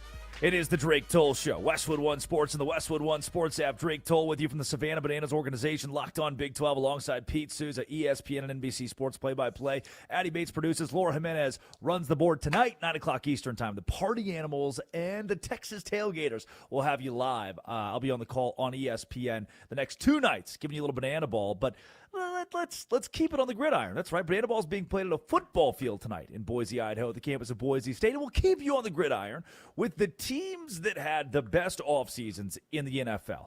Pete, may I draft my first overall pick, the Kansas City Chiefs? You didn't exactly sneak up on us with that one, but yeah, let's hear it. All right, Laura, roll tape. Let's take you to Kansas City, where training camp is underway, and the Chiefs had the sneaky best offseason in the National Football League. You didn't hear much about it because you were hearing all about Travis Kelce and Taylor Swift and, the wedding's coming up. And obviously for the Kansas City Chiefs, who've won multiple Super Bowls now under Patrick Mahomes' tutelage, his injury stole the show in the offseason, if not the talk of Travis Kelce and Taylor Swift. But wait a second. The Chiefs just went and got the Super Bowl MVP in Kenneth Walker III. Not only do you have an MVP at quarterback, you have the Super Bowl MVP at running back. Walker signed to Kansas City as a 1,000-yard guy last season, who in the biggest games made the biggest impact. But may I raise you this? I think past Patrick Mahomes, their star quarterback, Chris Jones, star defensive tackle, old man Travis Kelce, who's going to be great at tight end, Kenneth Walker III might not be their best acquisition of the offseason. No, Pete Souza, no. May I introduce you to their first overall draft pick to Kansas City, the 6th pick of the NFL draft from Cleveland. He's Mansour Delane, a quarterback out of LSU, and that cornerback is the number 1 cornerback in a CB-rich draft. If you ask NFL.com, press coverage guy, his altering release timing, a 4.35 40, smooth hips, and efficient footwork. You input a Mansour Delane on a Kansas City defense with Steve Spagnuolo, that looks good. Can I give you another name to watch out for? Take you to Cincinnati. As long as we can clip you saying smooth hips. Yes, and then you can give me another name. That was my nickname in high school. Yeah. Smooth hips. Cyrus Allen is a wide receiver out of Cincinnati that has already been a quiet addition to the Chiefs, a 5th rounder in their draft in 2026. Cyrus Allen has an opportunity to be wide receiver 3. He's got a slender frame and is a slot target. Caught passes from Brendan Sorsby last year. You'll notice that name. He was the quarterback at Cincinnati. I believe Cyrus Allen can work his way to that wide receiver 3 position in Kansas City, who, again, has guys like Patrick Mahomes, Chris Jones is still there, Kenneth Walker III, Creed Humphrey at center. Did you forget Creed Humphrey? Did you forget Rashee Rice? Yes, I know. He's driving cars very fast, but still plays a damn good wide receiver. Xavier Worthy also in the fold. The skill position is on lock for the Chiefs, and with a great draft defensively, Kansas City had a spectacular offseason. And that is that was an unbelievable breakdown of the Chiefs offseason, and we're doing our top teams and their offseason production, so I get to go now, right? It's your turn, Pete. Okay. Number 1 draft pick for me is the Rams. I'm going chalk here. You know, you get Myles Garrett. Somebody had to do it. Somebody had to do it. By the way, you will get Aaron Donald back. That's a guarantee. Aaron Donald is coming back to play for the Rams. You can write it down, whatever you need to do. He is ready to play. He's working out like an NFL player. He just doesn't want to go get hot and sweaty right now and put a bunch of shoulder pads and a helmet on and run around out there. But he will be back alongside Myles Garrett. And then here's some underrated moves that they made. Les Snead, again, just like at a chessboard for the LA Rams, finds a way to get Trent McDuffie, an all-pro cornerback, and then also finds a way to get a former Chiefs corner Jalen Watson. That was their team's biggest need last year, was cornerback. To be able to get those guys out on the edges defensively is huge for you as the Rams. And, of course, you have Stafford coming off an MVP. I think he'll only continue to rally that team. And I look for the Rams to win the Super Bowl this year, and it's because of these offseason additions. And we talk about these teams like, how are they going to gel in training camp? Well, the good news is the tip of the spear, right, the head of the snake, whatever silly cliche you want to use to put it, is still there. Like, the nucleus of this Rams team is still intact. So you don't really have to worry about it passing the chemistry test. You've just added needs, and I love the Rams. That's probably the conventional 1-1 pick is the Rams, who added the defensive player of the year in the National Football League to go alongside the MVP. Did you know, here's a fun fact for you to double down on what you just said. Never in NFL history have the MVP and defensive player of the year played together the following season. Never. Wow. Until this year with I the love Los that. Angeles I love that Rams. stat. Coming up in the fall, it is the Drake Toll Show. Westwood One Sports, the Westwood One Sports app. We are drafting our top off seasons in the National Football League. How can we forget Addy Bates? Addy Bates, AB, you're on the clock. Well, Pete Souza did take mine, so you know what? We just got to keep going down the board. That's what we got to do here, just like the NFL does. I really want the little sound that goes, you know? Do I get that? What sound is that again? Could you hit me with that again? Can we clip that? That one. Thank you. So if I can't pick the Rams, this is who I'm drafting. You ready? On cue. The New England Patriots, and I'm going to tell you why. Yes, good. I love that. I had them on they were on my big board. They're on my big board. Well, you got to pick another one now. Okay, so they put an elite surrounding cast around Drake May, who, yes, he kind of surprised us last year. Maybe me. Maybe not everybody else, but he surprised me. And they pulled off a massive trade to acquire star wide receiver, carry the one, drag the two, A.J. Brown from the Philadelphia Eagles. And guess what? They have Romeo Doubs to immediately transform this team. How can you – that is a threat. That is terrifying. And on top of that, hold on here, they now have Mike Vrabel's full attention. I think that was the best part of this offseason is Mike Vrabel is now 1,000% focused on this Patriots team. Why?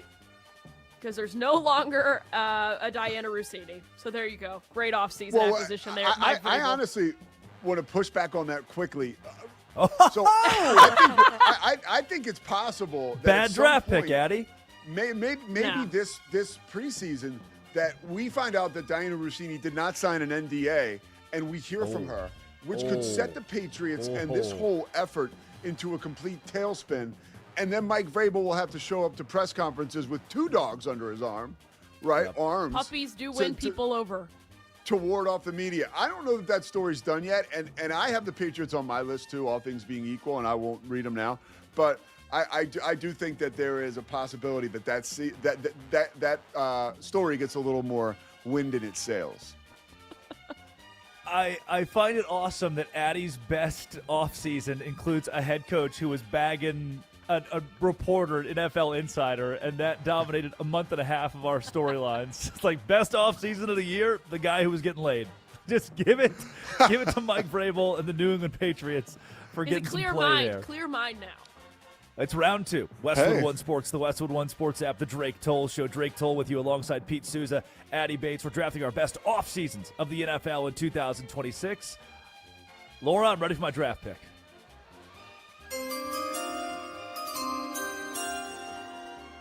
We can't go. I'm trading up to take the Dallas Cowboys. Oh, man. Yep. That was I've got the Kansas City Chiefs and the Dallas Cowboys. I'm taking them off the big board here. Pete, you can back me up on why you think the Dallas Cowboys are in the conversation.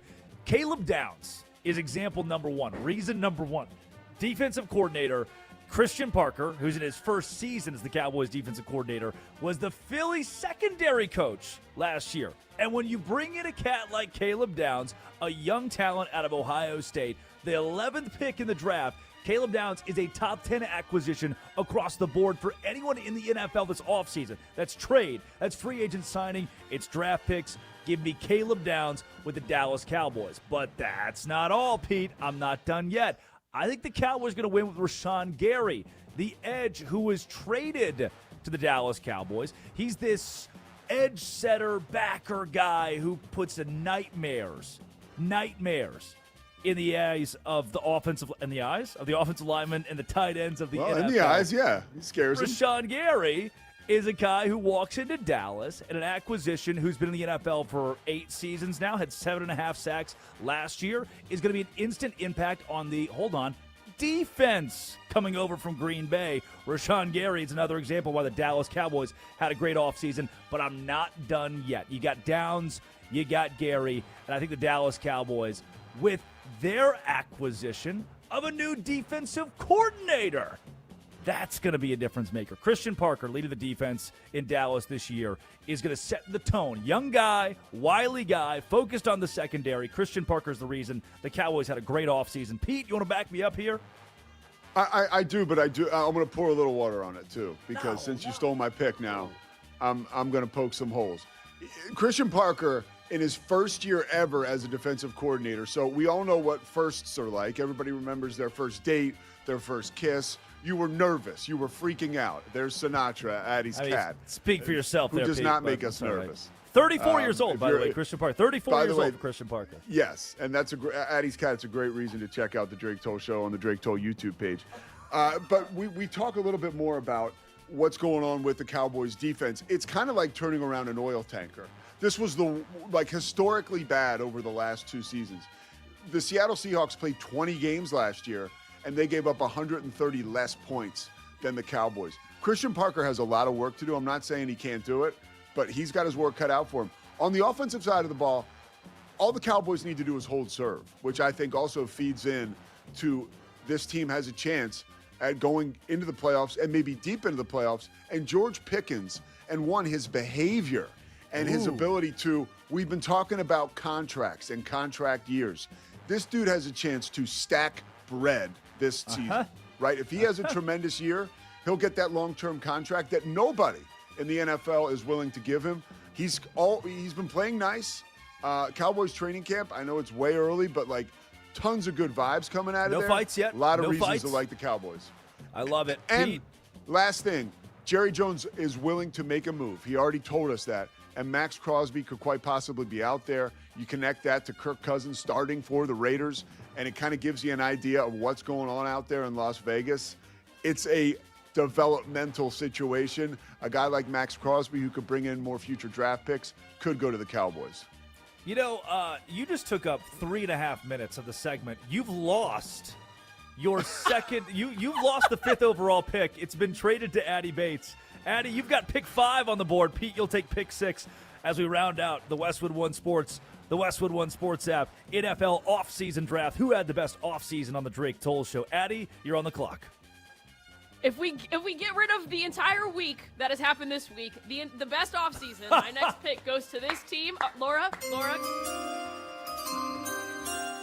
give me the Cincinnati Bengals. Talk about a team who looked at the holes in their roster, and then they got the right guys. They upgraded their defensive line so much.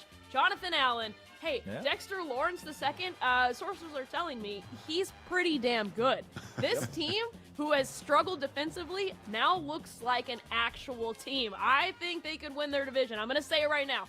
I think they could win their division, and I'm ready to watch the Bengals. Yeah, I'm drafting them. Wow. Over the Ravens. The Baltimore Ravens. Yeah. New coach. Who knows what's going to happen? We said yesterday, Drake, Cincinnati's the one team that could go 11-6 or 6-11. They are boom or bust, and Addie's going boom. I like it. Addie's going boom. Cincinnati Bengals. Pete, you were on the clock with the final pick of the 2026 Drake Toll Show. NFL, who had the best offseason draft? I used up all my time, and I'm out of picks. So I throw it back to you, Senator.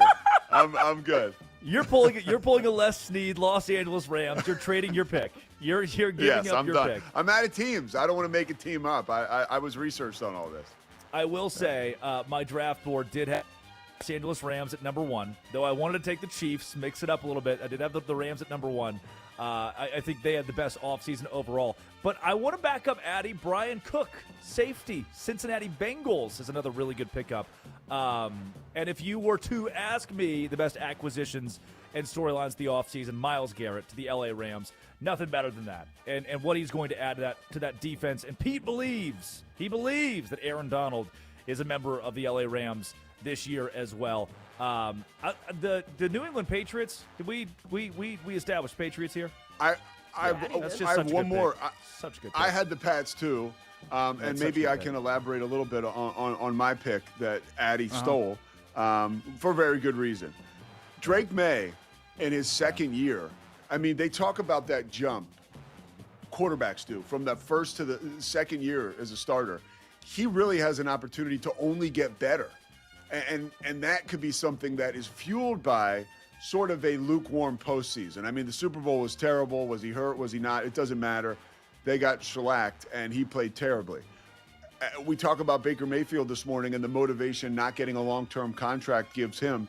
I have to imagine Drake May was working his rear end off this offseason, getting better, and trying to make sure that does not happen again. That's what separates the good from the greats. And one stat that is a little concerning for the Pats, Mike Vrabel wins Coach of the Year. Coach of the Years, historically, I think over the last 10 years, their average wins go down 3 the following year. Because a lot of times, a Coach of the Year is awarded that trophy or award because they turn around a really bad team.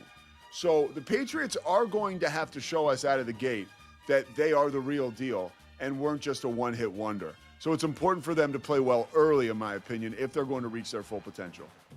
Last one I had on my draft board here that we didn't get to is my 5th pick would have been the Washington Commanders. That might surprise you. That may sneak up on you. We haven't talked a lot of Washington Commanders this offseason. Odafe Oweh, who comes to town out of Baltimore. He actually last season was traded from Baltimore to the Chargers, where after October, he's traded in October, middle of the season, had 7.5 sacks, 27 pressures, massive pickup. Sonny Styles, linebacker that Washington picked up, I think is an instant impact player, 6'5", 243 pounds, high ceiling rookie in Sonny Styles coming from Ohio State. The Washington Commanders are a team to watch in 2026. He is Pete Souza, ESPN and NBC Sports play-by-play. Addy Bates produces. There is your 2026 Westwood One Sports, The Drake Toll Show. Who had the best offseason draft? Very good stuff. Rams, Chiefs, Cowboys, all the hot-button topics. Patriots even. They got rid of Stephon Diggs. No one said they got rid of it. That may be the best acquisition they made was the attrition, positive attrition by losing Stephon Diggs. When we return, Baker Mayfield, prima donna, diva. I set the timeline. I set the table. I want a contract. And the Tampa Bay Buccaneers said no. Why? And is Baker kind of right? It's Westwood One Sports, the Westwood One Sports app, 310-840-4910. This is the Drake Toll Show.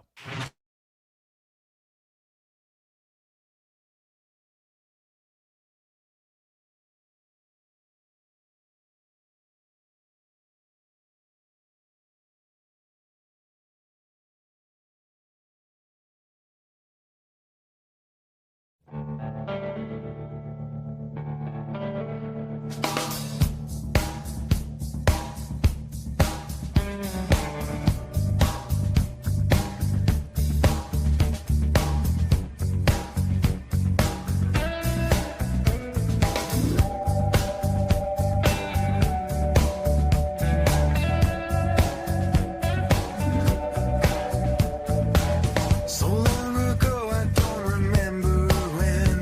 That's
Baker Mayfield is upset with the Tampa Bay Buccaneers. The starting quarterback of the Bucs, NFL veteran, bet on yourself guy, like notable.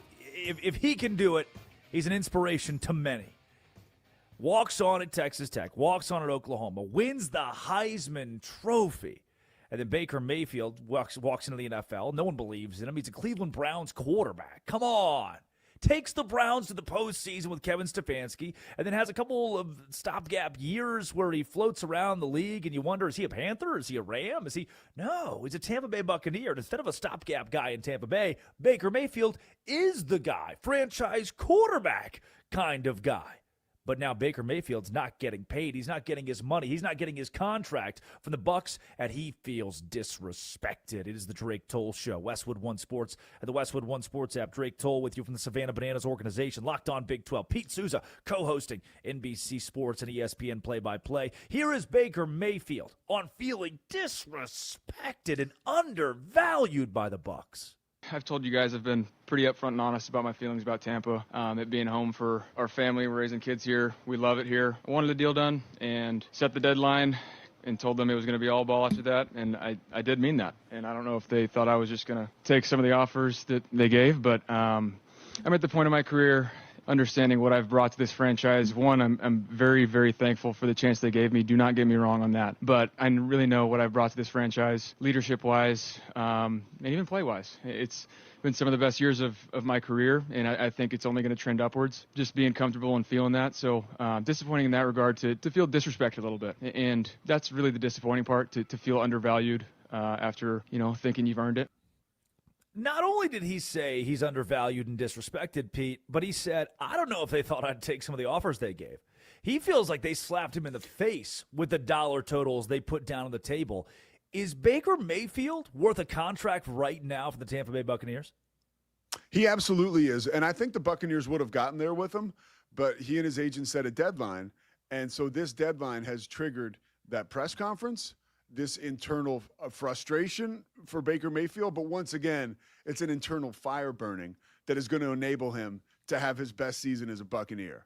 And if you think about just some of the storylines here, two-time walk-on, Texas Tech and Oklahoma, #1 overall pick, cast aside by the Browns after he takes them to the playoffs, was really in purgatory with Sam Darnold playing for the Carolina Panthers. And then on a Monday night, late in the season, I think this was 2022, he goes ahead and puts L.A. on his back and has a huge game and gets the contract with Tampa, where he's supposed to be a bridge quarterback.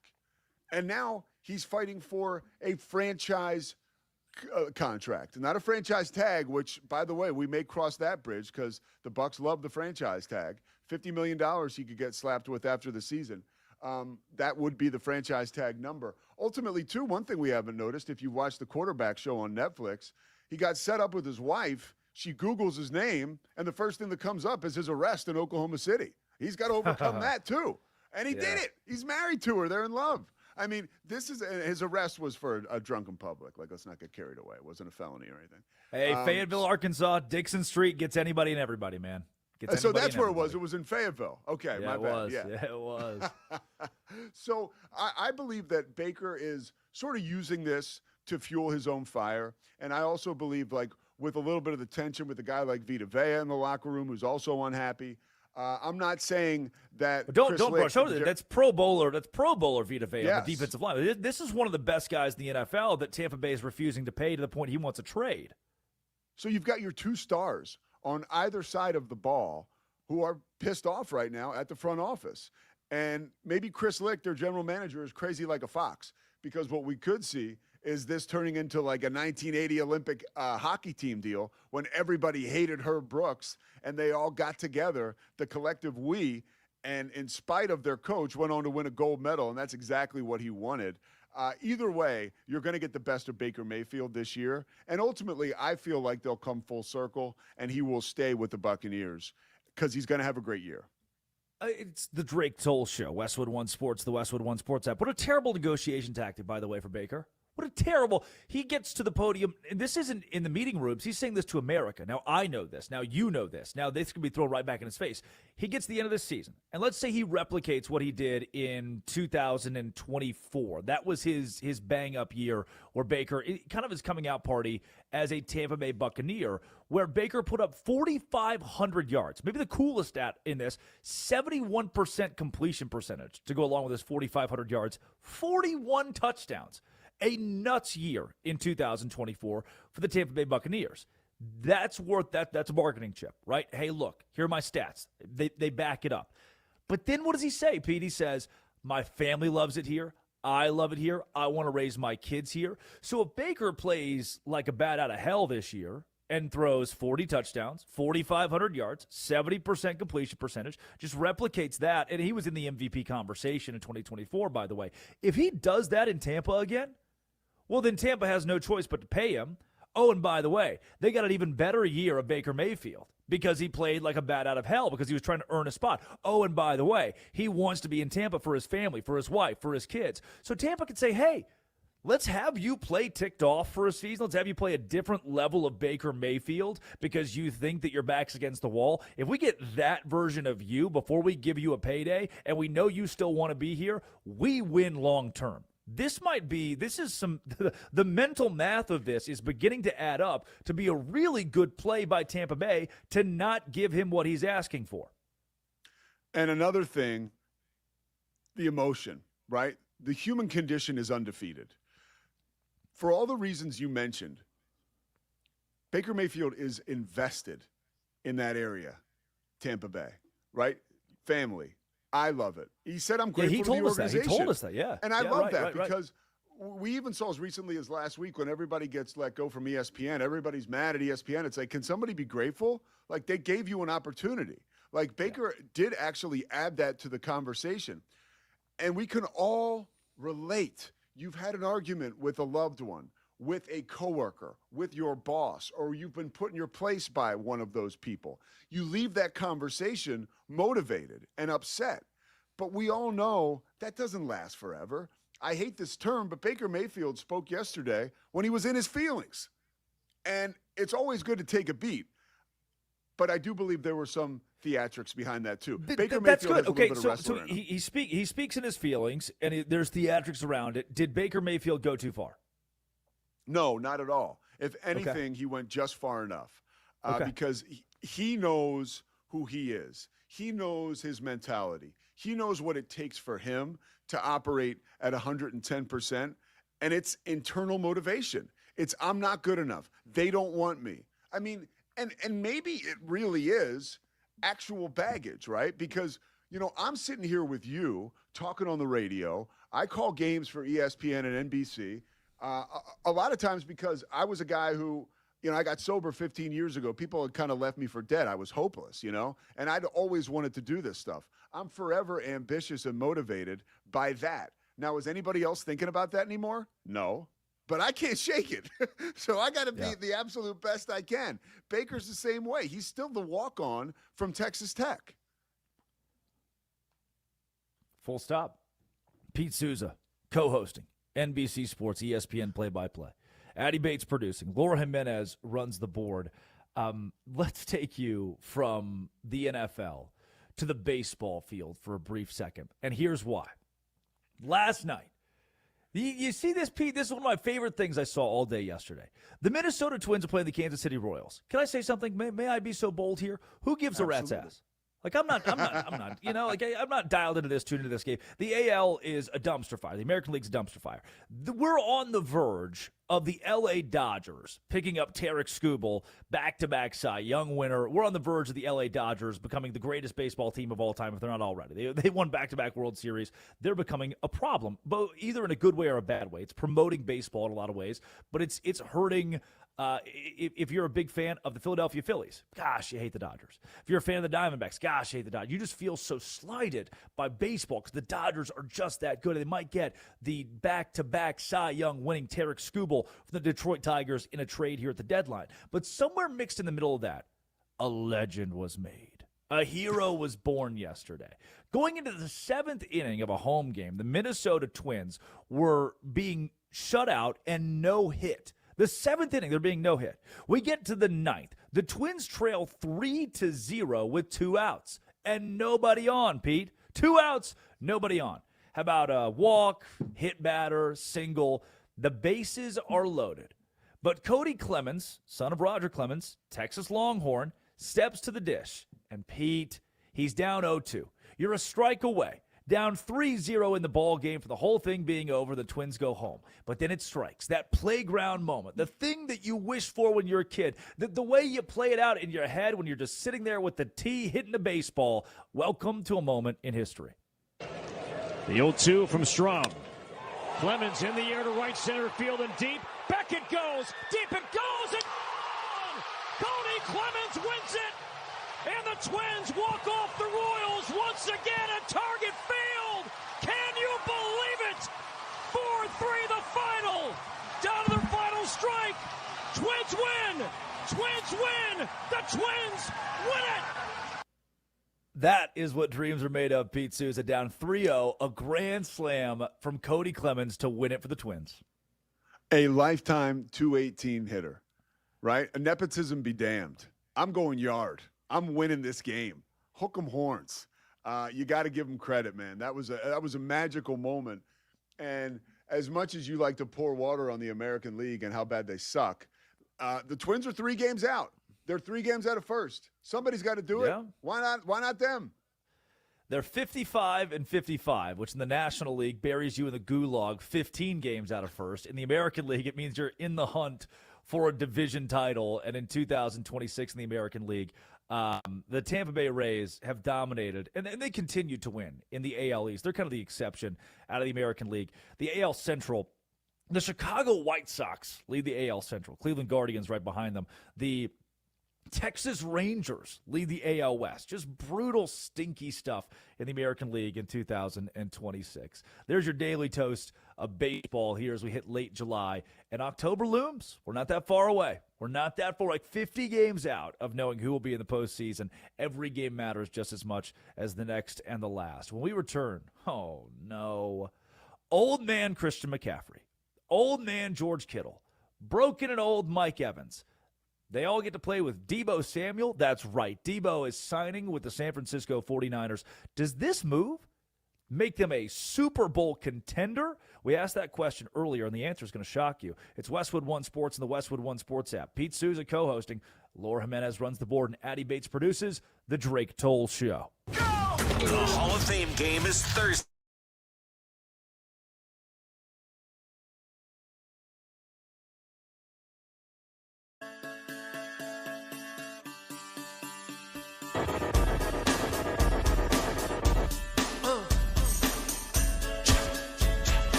got a sweet little body and she's rolling in the caddy with me.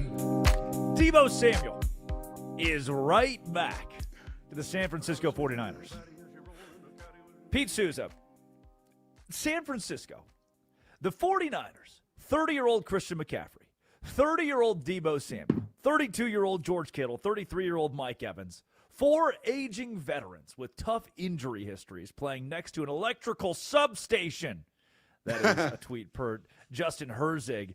Is this a team we should be worried about? Is this a move? Because we talked about this early in the show. Westwood One Sports, the Westwood One Sports app, right here on the Drake Toll Show. This Deebo Samuel move could be the piece, the cornerstone, the guy who comes back and reminds you what it's like to be a Super Bowl contender. Kyle Shanahan is a PR master, dude. He wanted to shift the focus from his situation to the 49ers and this acquisition of Deebo. No, that's not what happened. I think Deebo being back in the cut is huge for this offense because, one, you need stability at wide receiver. You are ravaged by injury. 2, the dude had 100 catches last year. And 3, he knows the offense. Like, he already knows the playbook. He knows Brock Purdy. Brock Purdy trusts him. He's a player who can line up at receiver, running back, you mentioned this earlier, and also play in the slot. And there's no learning curve. He can literally fill all the blanks. And they need that help right now across the board as far as offense is concerned. And you've got instant chemistry. And 3rd and long, you need that chemistry, right? This is an acquisition that can add 1 or maybe 2 wins to the 49ers season, which already had some lofty expectations. I love the move, and it also proves you can always come home. The first person that comes to mind for me, because I'm like a pseudo Raiders fan. I just love the story of the Raiders more so than I actually like the Raiders. But Chucky Woodson. I always think of Charles Woodson going back to the Raiders. I just love that move. I love Randy Moss going back to the Vikings. I like it. I'm on board with this. 1-year deal for Deebo Samuel, who is back with the 49ers, had a hiatus in Washington, and they turned to Deebo after the injury to Ricky Pearsall. And Pearsall is this young wide receiver for the 49ers, couple years in the fold now, who hasn't matriculated to become a young star yet, but has that potential. They feel like he's got a very high ceiling. And I think if you listen to most draft analysts dating back to when he was drafted by the Niners, they would say Pearsall could be a stalwart in the offense of the 49ers. While that hasn't necessarily panned out, this could have been the breakout year. Well, injured right knee, thank you, electrical substation. And with that, due to the injury, they are unsure how long he'll be out and unsure if they'll be without the guy who is supposed to take the next step. Okay, then go get the guy who already took the next step and has given you a career as a 49er. 1-year hiatus, right back in the fold. And people forget, Deebo Samuel brings you more than just a wide receiver. We just saw Taysom Hill hang it up for the New Orleans Saints. Taysom Hill was this Swiss Army knife, do-it-all guy, could play quarterback, fullback, tight end, running back, receiver, wherever you needed him. Whether Drew Brees was there with the Saints or not, Taysom Hill, the BYU product, was somewhere in the fold, making an impact on the offense, both in competitive and non-competitive years. Deebo Samuel has some of that. Listen to this, Pete. The career for Samuel, he has 1,770 rushing yards. He has 21 touchdowns on the ground, 219 carries, by the way, as a wide receiver. 219 carries as a wide receiver. 406 receptions. He's a 5,500-yard career guy in his 7 seasons in the NFL with 27 touchdowns. Those numbers aren't going to blow you away, but the guy's rushed for 1,000 yards in his career. He's caught for 5,500 yards in his career. You can kind of put him wherever you want with San Francisco. They can utilize him wherever they want to supplement 30-year-old Christian McCaffrey, to supplement 32-year-old George Kittle. San Francisco now has another reliable option for their still budding Brock Purdy. Is it fair to say Brock Purdy's still budding, by the way? I don't think we've seen the full potential of Brock Purdy. I hope not, at least. No, I don't think we have either. I don't think we have either. And I think that this is a huge year for Brock Purdy. And I think this is another reason why you bring back Deebo Samuel, because it's so beneficial for your quarterback, especially when, and you mentioned all the injuries, of course, Brandon Ayuk, MIA. I mean, you can forget about that, but it's worth mentioning because we're talking about, what the wide receiver position and all the injuries. You mentioned Pearsall, Christian Kirk, of course. I mean, George Kittle has also had his injury problems. He hasn't played at training camp yet. So, you want some stability for this offense, and you want some rhythm for Brock Purdy. And this is a great move for the 49ers. It is a reason to look at this team and think, okay, they have a very realistic chance to accomplish a goal of getting to the NFC Championship, or getting back to the Super Bowl. And they haven't done that since Deebo's rookie year in 2019. No, it is the Drake Toll Show. Westwood One Sports and the Westwood One Sports app. Drake Toll with you from the Savannah Bananas organization, Locked On Big 12. We'll be live tonight, 9 o'clock Eastern time on ESPN. The Party Animals and the Texas Tailgaters locking limbs over in Boise, Idaho, on the blue turf of the football stadium, home of the Boise State Broncos. Pete Souza co-hosting NBC and ESPN play-by-play. Addie Bates produces. Laura Jimenez runs the board. Let's take you back out to Tampa Bay one last time today, where Baker Mayfield is in the middle of a contract dispute with the Buccaneers. 310-840-4910. The phone line is open all day long across the network. 310-840-4910. Got a text earlier. Ken in Stark, Florida, said Baker is bigger than the Bucs. Another example of the franchise destroying guys who care the most.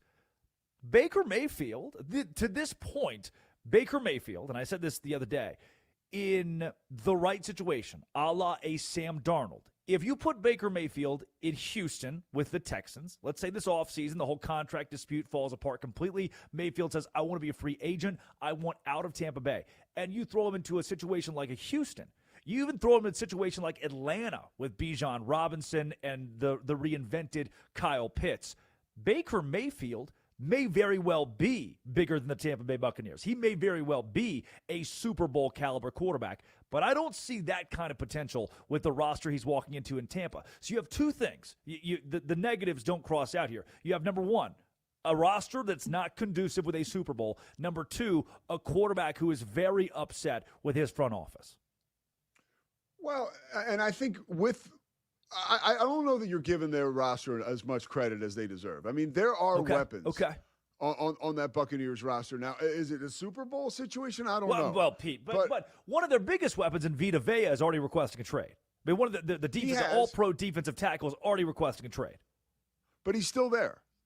And Chris Godwin is still there. And Jalen McMillan is still there. And Bucky Irving is still there. Kenneth Gainwell, man. Yeah, for sure. Yes. I mean, there are weapons on offense. And, again, I think this could be a good thing for the Buccaneers organization, because if Baker Mayfield is 10 toes down on I am here this season but leaving afterwards, which I don't even believe is going to happen. I believe he's going to have his best season as a Buccaneer, and he will stay in Tampa Bay. You can write that down, because nobody uses motivation to reach heights like Baker Mayfield does, and clearly that's what he's done right now. And I think if he goes in 110% and he says, screw them, we're going to win, then Vita Vea is more likely to do it. Screw them, we're going to win, right? Like, we're going to win in spite of that front office. I've said it a few times this morning, but like the 1980 Olympic hockey team in the face of Herb Brooks. We're going to win in spite of that guy. Basically, he had fooled them to hate him so they would win together. I'm not saying that the Tampa Bay Bucs front office is that shrewd or had planned this out. How much credit are we giving Tampa Bay here? Yeah. No, but they do have the weapons, Drake. They do have the weapons. Now, would it be, and I love what you said about the Houston Texans. Now, that would be way sexier, right? That gets me excited, Baker being there in Houston. But he's in Tampa Bay right now. That's a fact. Baker Mayfield is a Tampa Bay Buccaneer for the 2026 football season, and I think this will only help his team reach the limits, or the heights they want to. Well, this is a human story. This is Pete, you mentioned this. This is what makes you so good, man. You mentioned this off the top of the show, in the first hour of the show. This is you're at your job. You've been working for years at the same job, proving yourself. And you get to the contract negotiation table, and you're not getting the respect you deserve. At least that's what Baker Mayfield told CBS Sports. It feels like I'm having to prove my worth. Take a listen. I've told you guys I've been pretty upfront and honest about my feelings about Tampa. It being home for our family, we're raising kids here. We love it here. I wanted the deal done and set the deadline and told them it was going to be all ball after that, and I did mean that. And I don't know if they thought I was just going to take some of the offers that they gave, but I'm at the point in my career understanding what I've brought to this franchise. One, I'm very, very thankful for the chance they gave me. Do not get me wrong on that. But I really know what I've brought to this franchise, leadership-wise, and even play-wise. It's been some of the best years of my career, and I think it's only going to trend upwards, just being comfortable and feeling that. So disappointing in that regard to feel disrespected a little bit. And that's really the disappointing part, to feel undervalued after, thinking you've earned it. That could be you going to your boss at Merrill Lynch and saying, look at this. I've proven myself. And the offers you're giving me do not add up to what I'm worth. You're disrespecting me. This is a human story Baker Mayfield's going through. It's just the question of, is Merrill Lynch playing the mind game of, well, now we'll get an extra year of damn good work out of you. Keep proving it. I think it could be to a degree. I don't think that the Buccaneers knew that this deadline was such a full stop for Baker because he has mentioned that. We gave them a deadline. They were sort of toying with it. That was an absolute. They missed it. Here's what's happening. And again, I think that is what you just talked about, the human condition being undefeated. He's upset, and he should be. He was brought to Tampa Bay to be a bridge quarterback, and he took that team to the playoffs, back-to-back division titles, almost an MVP in 2024.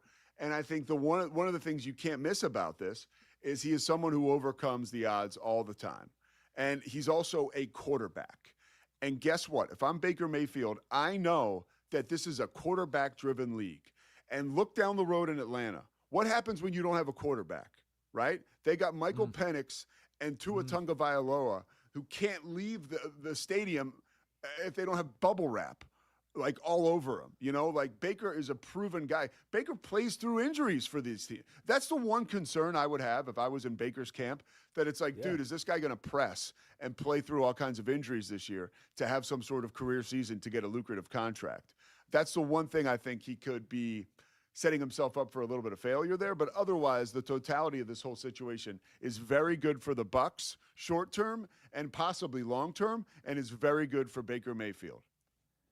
It is Westwood One Sports and the Westwood One Sports app. Drake Toll with you from the Savannah Bananas organization, Locked On Big 12. Tonight, 9 o'clock Eastern time on ESPN, I'll have the call, the Party Animals and the Texas Tailgaters live from Boise State's football field, the old blue turf. We'll see you there. It's been a great week, Pete. Thanks so much again for all. You're the best. You're as good as it gets, man. You prove that day after day. It's a lot of fun hanging out with you in the morning, and of course with Addie and Laura. We've been having a good time, so I'm back whenever you need me, brother.